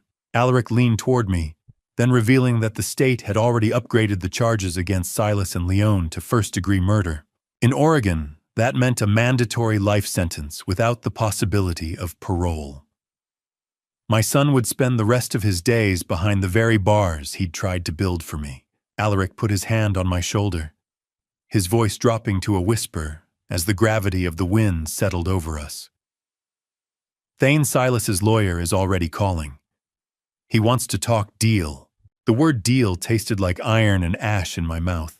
The legal system is a marketplace where souls are bartered for years, and my eldest son was currently trying to sell his lover's life just to buy himself a shorter sentence. Alaric sat across from me in his Portland office, his face a map of weary professional cynicism as he detailed the offer Silas's lawyer had floated to the state attorney. My son wanted to trade Leone's head for his own freedom, offering full testimony against both her and Nurse Linda in exchange for dropping the murder charge to manslaughter. He was painting himself as a passive participant, a man supposedly coerced by Leone's dominant personality and financial expertise. I discovered through Alaric that Silas had been recording Leone for months, as insurance essentially planning to betray her long before the police ever arrived at our door. "Tell the lawyer my son can keep his deals," I said, my voice as cold as the frost on a dead branch. "I want the truth, not a bargain." I refused to even consider the offer until Silas faced the full weight of Jessica's recordings in a court of law. Hope is a dangerous weed in a garden of grief, but I felt it tugging at my heart anyway as I left the city behind. I drove east the road, climbing toward a quiet, wooded rehabilitation center tucked away in the Cascades. This was where Beckett had been placed for detoxification and psychiatric evaluation.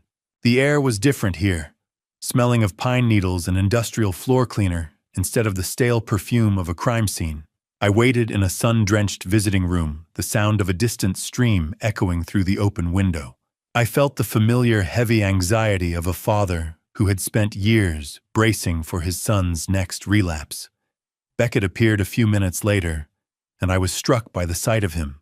He looked gaunt, but for the first time in years, his eyes were clear and his shaking hands became still as he sat across from me. "I didn't think you'd come, Dad." He whispered, his voice small. "I've spent 40 years coming for you, Beckett," I replied. "I'm not stopping now." I reached out and took his hand, noting the dry, papery feel of his skin. Thud. A pine cone hit the window, a small, natural sound that felt louder than a gavel in the quiet room. We didn't talk about the case or the lawyers. Instead, Beckett asked about the hazelnut harvest and mentioned a specific graft Jessica was working on before she died. Mom said the new grafts would take 3 years, he said, his gaze drifting to the mountains. I want to see them bloom. In that moment, I saw the boy who used to help me in the orchards before the pills took hold. I realized that while Silas was a rot that had reached the core, Beckett might still be harvestable. Then stay clean, Beck, I told him. The trees need a garrison to look after them. As I stood to leave, Beckett pulled me close, whispering a secret that sent a new jolt of electricity through me. He told me that Jessica had left a physical letter hidden in a hollow tree in the orchard, specifically for me to find after the legal storm passed. I walked to my truck, the cold, biting mountain air of the Cascades stinging at my lungs, and realized I wasn't going home. I was going to find that hollow tree. The orchard was a sea of twisting branches and fading light. As I stepped back onto my land, my boots finding the familiar ruts of the harvest trail, I went straight to the hollow oak we called the wedding tree. My fingers trembling as I reached into the dark cavity where Jessica had promised her final truth lay. I discovered then that the letter Beckett mentioned wasn't just a goodbye. It contained a second hidden e-reader wrapped in oilcloth, containing video footage Jessica had taken of Leon actually handling the poison vials in our own kitchen. That discovery changed everything. Fast forward to the trial, where I stood in the center of the Yamhill County Courthouse, the air tasting of stale paper and high-stakes desperation. I watched Leon Ross adjust her designer suit, as if a sharp blazer could hide the blood on her hands. The trial opened with the testimony of Mr. Henderson, the town's pharmacist for 30 years. He adjusted his spectacles, his hands steady as he recounted the multiple occasions Silas tried to buy restricted blood thinners. Mrs. Garrison didn't look sick to me. She looked scared. Henderson said his small-town honesty acting as a bedrock of credibility. Scared of her own kitchen, the defense team screamed objections of speculation, but the jury was already leaning in. Click. The sound of the audio recorder starting felt like the cocking of a pistol. The prosecution introduced the files retrieved from my cloud backup, and the courtroom fell into a deathly silence as the recording of Leon and Silas in the Lexus played. Hearing Leon describe me as disposable overhead caused a visible ripple of disgust among the jurors.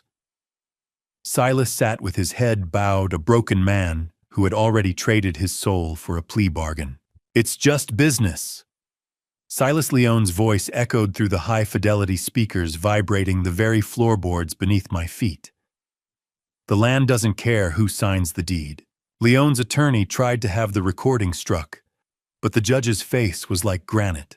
How much does a human soul weigh when it's being measured in cubic centimeters of poison briar? Took the stand next as a medical expert witness, her cardiologist credentials lending undeniable weight to the toxicology report. She explained the chemical execution to the jury using simple, brutal metaphors to describe how the warfarin had slowly dissolved Jessica's vascular system from the inside out.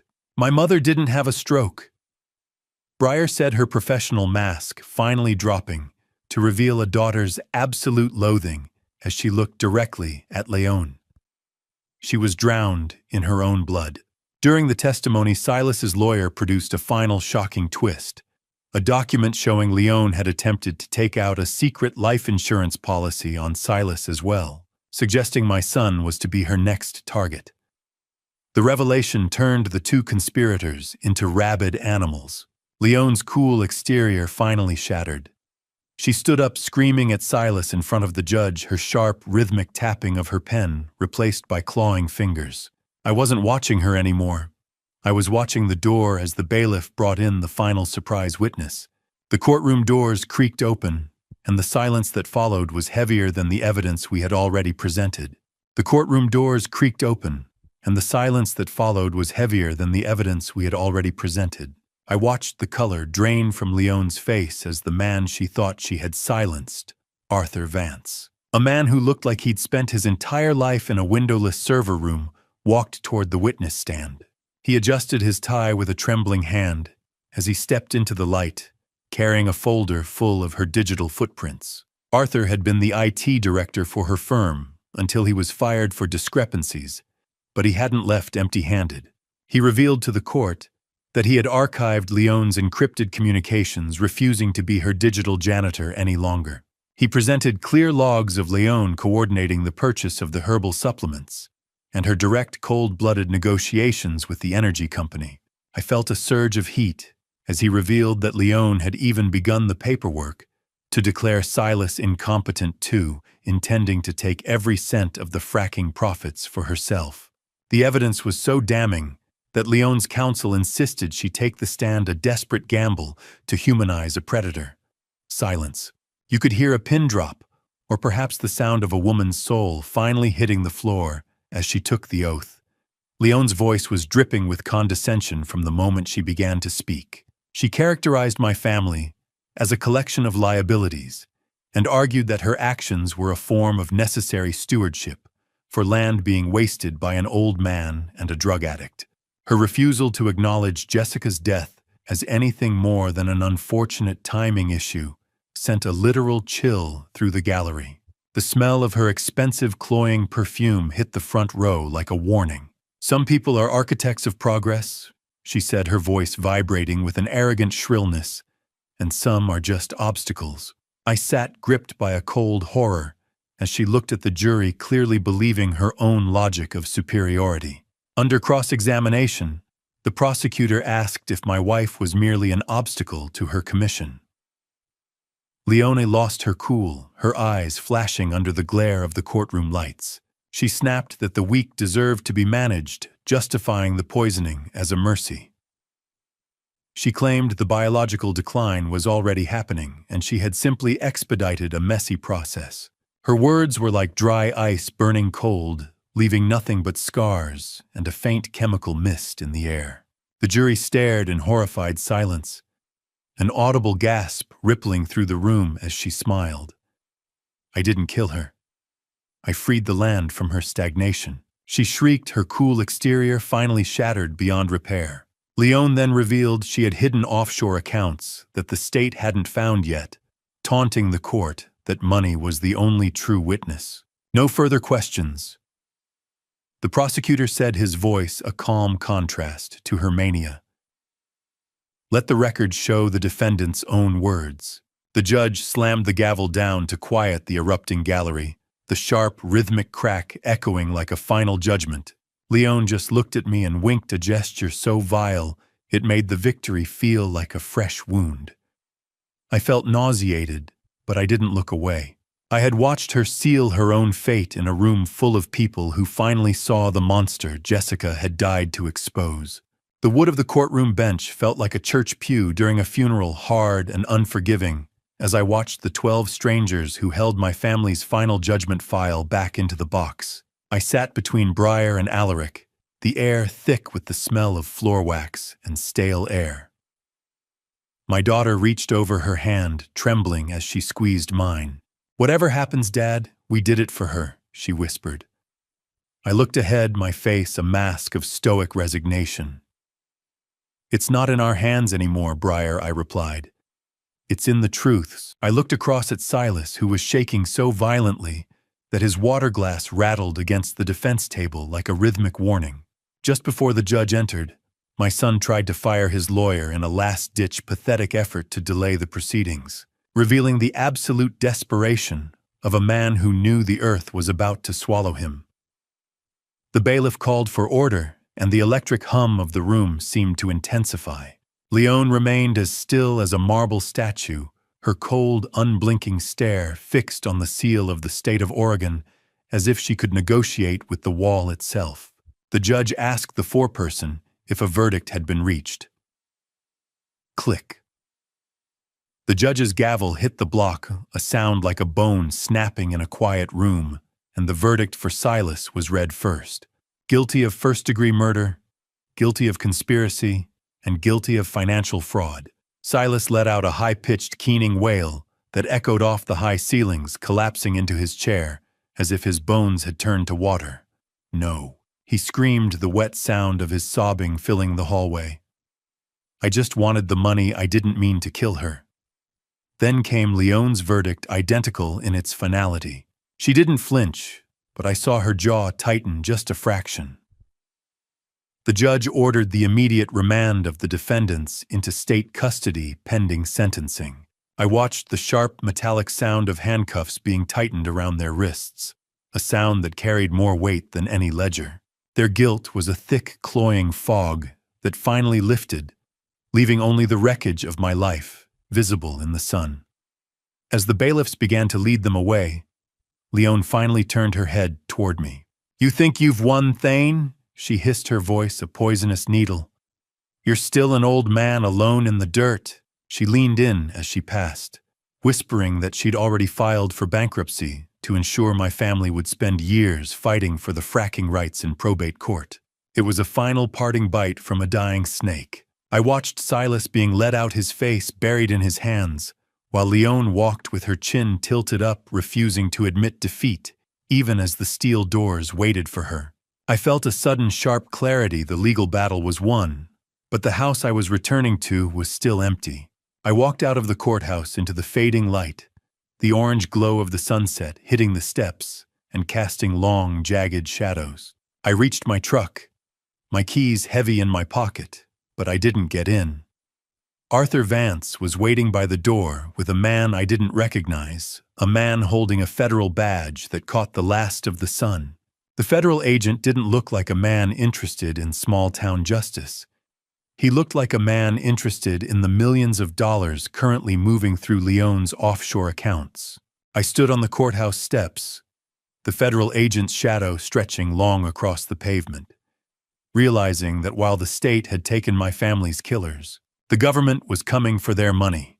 Agent Miller, a man with a suit as gray as his eyes and a federal badge that felt heavier than the law itself, stood waiting at my truck. He explained that Leone's consulting firm was merely a front for a multi-state racketeering operation involving fraudulent energy leases. I discovered then that Miller's presence had actually been requested by Alaric months ago. My lawyer had woven a safety net so tight that even a not guilty verdict in state court would have been met. With immediate federal shackles, Arthur Vance stood beside him, revealing he had been a federal informant for weeks, providing the digital breadcrumbs needed to freeze the offshore accounts Leone had so arrogantly bragged about. "Does this mean she won't have a penny left for an appeal?" I asked, feeling a calculated satisfaction wash over me. Miller simply nodded, noting that they were not there for the murder, but for the paper trail that allowed it. The energy company was about to be dismantled, piece by crooked piece. A month later, I returned for the final reckoning. The courtroom was packed for the sentencing phase, the air thick with the smell of old paper and heavy wood. Breyer and Beckett sat on either side of me, a fractured but unified front against the darkness. Before I hear the judge decide their permanent fate, I want to know if you're still watching this unfold with me. Comment justice or mercy and add a short reason why, so I can see how you're reading this final chapter. Please note what follows contains recreated details for narrative purposes to convey the core message. If this crosses your comfort line, you're free to exit now. Nurse Miller was sentenced first. She received 15 years for elder abuse and conspiracy, her professional license permanently revoked. She tried to apologize, her voice a pathetic whimper, but I refused to look at her, focusing instead on the deep grain of the oak bench. "You violated the most sacred trust a caregiver has," the judge declared, her words cutting through the sterile silence. Thud. The judge's gavel fell for the last time, a period at the end of a very long, dark sentence. She saved her harshest words for Silas and Leone, citing the premeditated and cannibalistic nature of their betrayal. She sentenced both to life imprisonment without the possibility of parole. Silas had to be physically carried from the room, his spirit completely broken, and his keening wails echoing through the gallery. Leone was led out in transport chains, the metallic jangle marking her rhythm as she avoided my gaze. As Silas was dragged past, a final realization struck me like a physical blow. The second package of poison hadn't been a backup for him to use. Leone had planted it to kill Silas too, intending to remove the last witness to her greed. He had been a victim in her eyes all along, a tool to be discarded once the harvest was in. Justice isn't a warm blanket. It's a cold, hard floor that you finally stop falling through. I walked out of the courtroom, the cold wind of the parking lot tasting like a promise of peace. Suddenly, my phone buzzed in my pocket. It was a message from Alaric. The feds found the physical assets. You need to come to the office. I stood on the courthouse steps, the federal agent's shadow stretching long across the pavement, realizing that while the state had taken my family's killers, the government was coming for their money. Agent Miller, a man with a suit as gray as his eyes and a federal badge that felt heavier than the law itself, stood waiting at my truck. He explained that Leone's consulting firm was merely a front for a multi-state racketeering operation involving fraudulent energy leases. I discovered then that Miller's presence had actually been requested by Alaric months ago. My lawyer had woven a safety net so tight that even a not guilty verdict in state court would have been met with immediate federal shackles. Arthur Vance stood beside him, revealing he had been a federal informant for weeks, providing the digital breadcrumbs needed to freeze the offshore accounts Leone had so arrogantly bragged about. Does this mean she won't have a penny left for an appeal? I asked, feeling a calculated satisfaction wash over me. Miller simply nodded, noting that they were not there for the murder, but for the paper trail that allowed it. The energy company was about to be dismantled piece by crooked piece. A month later, I returned for the final reckoning. The courtroom was packed for the sentencing phase, the air thick with the smell of old paper and heavy wood. Breyer and Beckett sat on either side of me, a fractured but unified front against the darkness. Before I hear the judge decide their permanent fate, I want to know if you're still watching this unfold with me. Comment justice or mercy and add a short reason why, so I can see how you're reading this final chapter. Please note what follows contains recreated details for narrative purposes to convey the core message. If this crosses your comfort line, you're free to exit now. Nurse Miller was sentenced first. She received 15 years for elder abuse and conspiracy, her professional license permanently revoked. She tried to apologize, her voice a pathetic whimper, but I refused to look at her, focusing instead on the deep grain of the oak bench.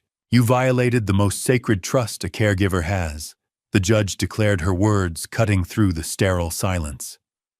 Thud. The judge's gavel fell for the last time, a period, at the end of a very long, dark sentence. She saved her harshest words for Silas and Leone, citing the premeditated and cannibalistic nature of their betrayal. She sentenced both to life imprisonment without the possibility of parole. Silas had to be physically carried from the room, his spirit completely broken, and his keening wails echoing through the gallery. Leone was led out in transport chains, the metallic jangle marking her rhythm as she avoided my gaze. As Silas was dragged past, a final realization struck me like a physical blow. The second package of poison hadn't been a backup for him to use.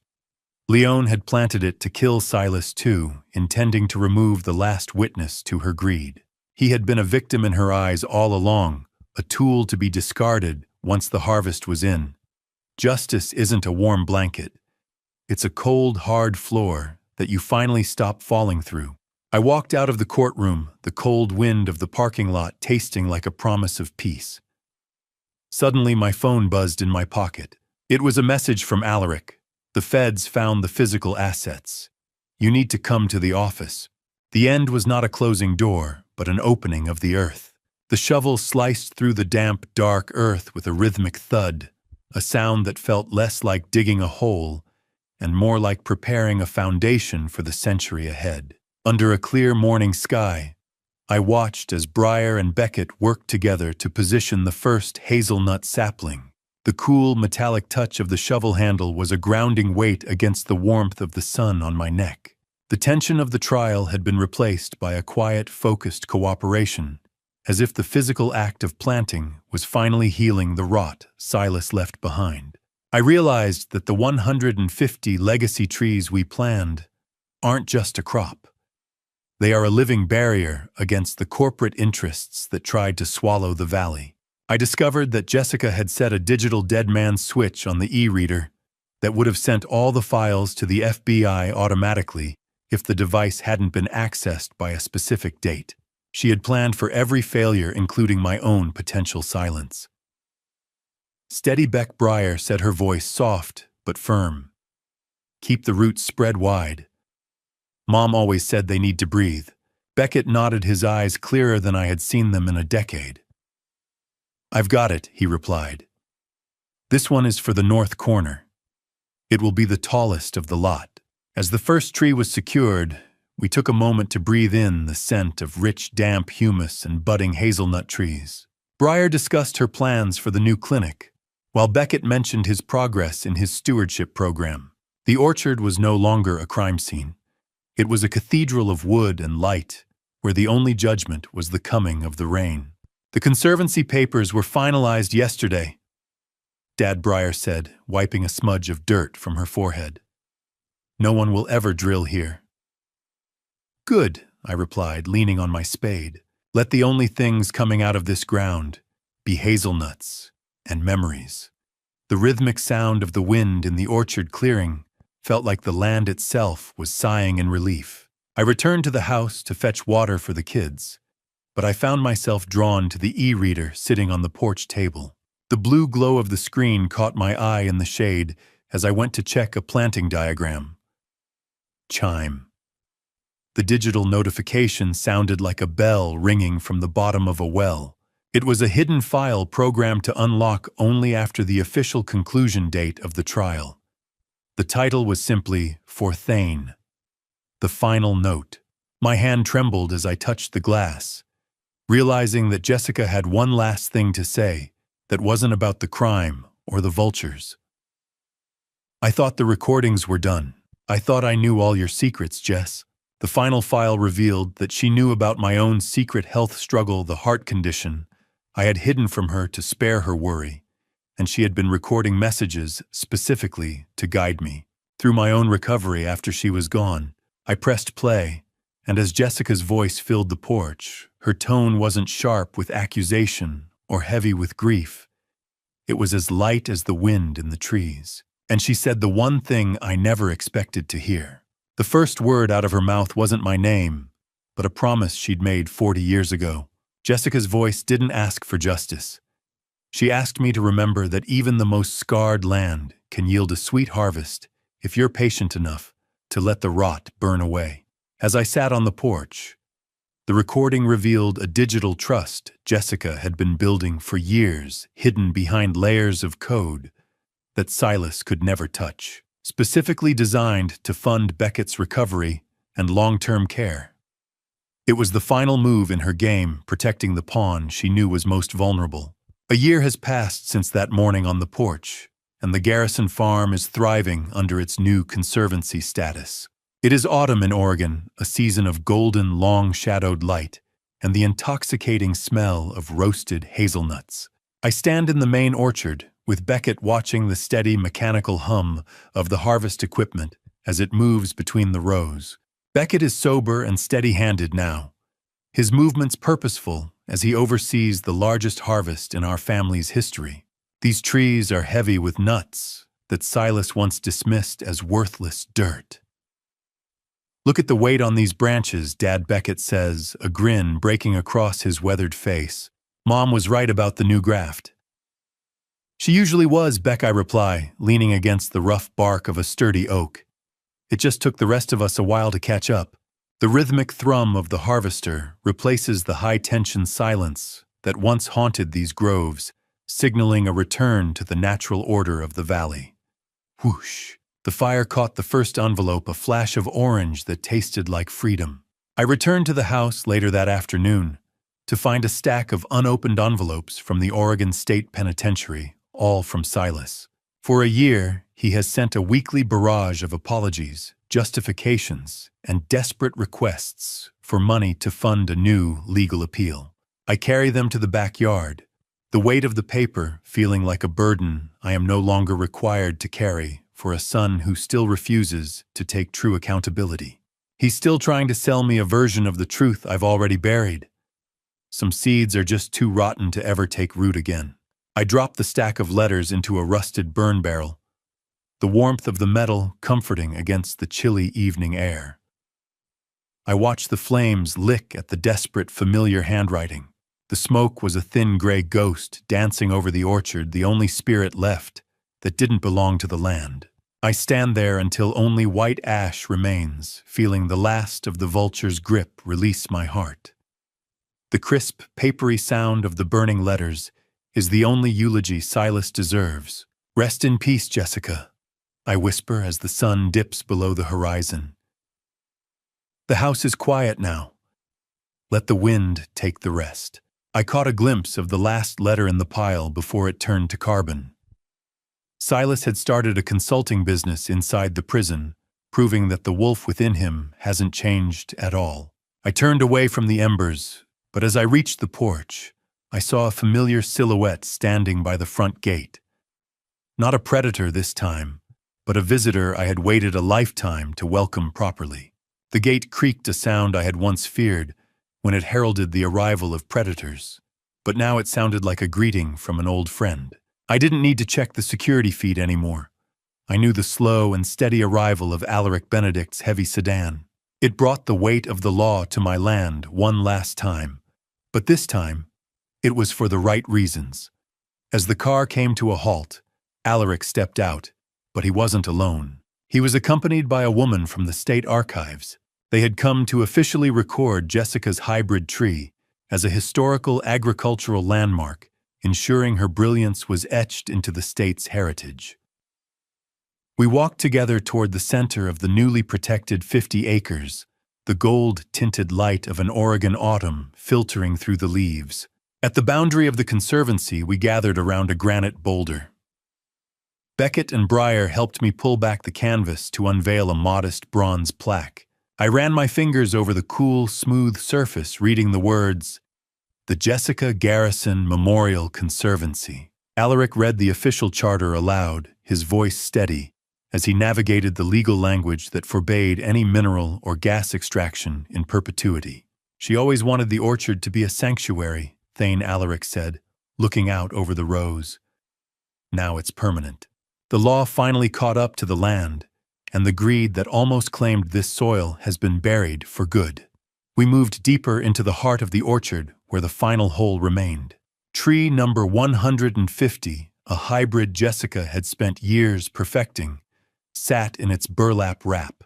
I invited Beckett and Breyer to hold the sapling together, their hands steady as they positioned the future. I took up the shovel, the rhythmic sound of the metal meeting, the damp earth acting as a pulse for the silent valley. As I shoveled the last of the rich soil over the roots, I realized that the truth wasn't just in the recordings or the courtroom transcripts. It was in the resilience of the life we had preserved. By donating this land, I had effectively made the energy company's remaining surrounding leases worthless. Their multi-million-dollar gamble had collapsed because one old man refused to move, dealing a final blow to the vultures from beyond Jessica's grave. The truth is a slow-growing thing like a hazelnut tree. It takes years to root, but once it does, no storm can shake it. "This is the last one," Dad Breyer whispered, as the sun dipped below the horizon, painting the sky in shades of honey and violet. "The circle is closed." "It's not an end," Beck, I said, looking at my youngest son. "It's the first day of the rest of the forest." The peaceful silence of a valley without secrets settled over us, smelling of crushed hazelnut leaves and cold granite. I walked back to the porch alone, picking up the e-reader one last time. I watched the screen flicker as the battery hit its final percentage.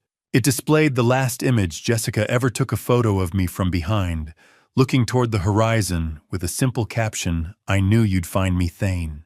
I let the battery die, the screen fading to black as the first star appeared. I looked up and saw a flash of a white dress moving between the rows of trees, not a ghost of a victim, but a guardian of the land. The end. When I look back on everything that happened, I realize this was never just a victory over criminals. It was a mirror showing me where I had been blind. For years, I believed that love and hard work alone could protect a family. But this family story taught me that silence can be dangerous. When we ignore warning signs simply because they come from someone we love, we give betrayal a place to grow. Some people online might call what I did a dad revenge, but the truth is more complicated. My dad revenge was never about hatred. It was about refusing to let greed erase the life my wife built beside me. This family story forced me to confront a painful truth. Being a father does not mean closing your eyes when your children walk into darkness. Sometimes love means standing up to them. If there is one lesson I want to leave behind, it is this: do not make the mistake I almost made. Pay attention to the small changes, the quiet lies, and the moments when something in your heart tells you the truth is wrong. A family story can either become a legacy of trust or a warning about what happens when truth is ignored. And what some people call dad revenge is sometimes simply a man choosing justice over fear. In my darkest moment, I remembered something my wife once told me: God does not promise a life without storms, but He gives us the strength to walk through them without losing our soul. That reminder kept me standing when everything else collapsed. And if my dad revenge means anything at all, it means protecting the truth so the next generation can grow in better soil. Thank you for walking with me to the end of this journey. I'd truly like to hear your perspective. What would you do if you faced a situation like Thane's dilemma? Share your thoughts in the comments. If this story resonated with you, consider subscribing so you won't miss future stories of resilience and difficult choices. A gentle note: while this narrative draws inspiration from real-life themes and social conflicts, certain details were dramatized to enhance the storytelling experience.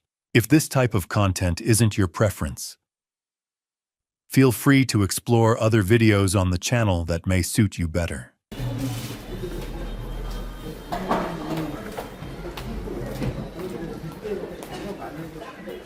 오늘 평일 아니요?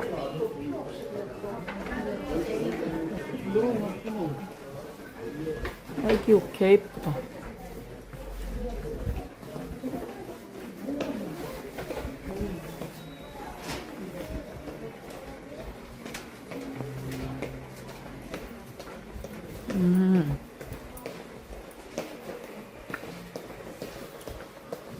근데 강군 오빠한테 안 가는 게 좋겠어.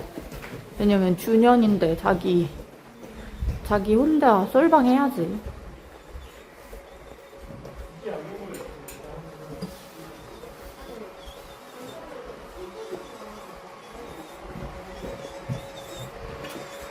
만약에 수장님이었으면 가서 이제 좀 축하해주고 잠깐 와도 되는데, 이제 뭘 외로워 보여. 그거 언니 생각이지.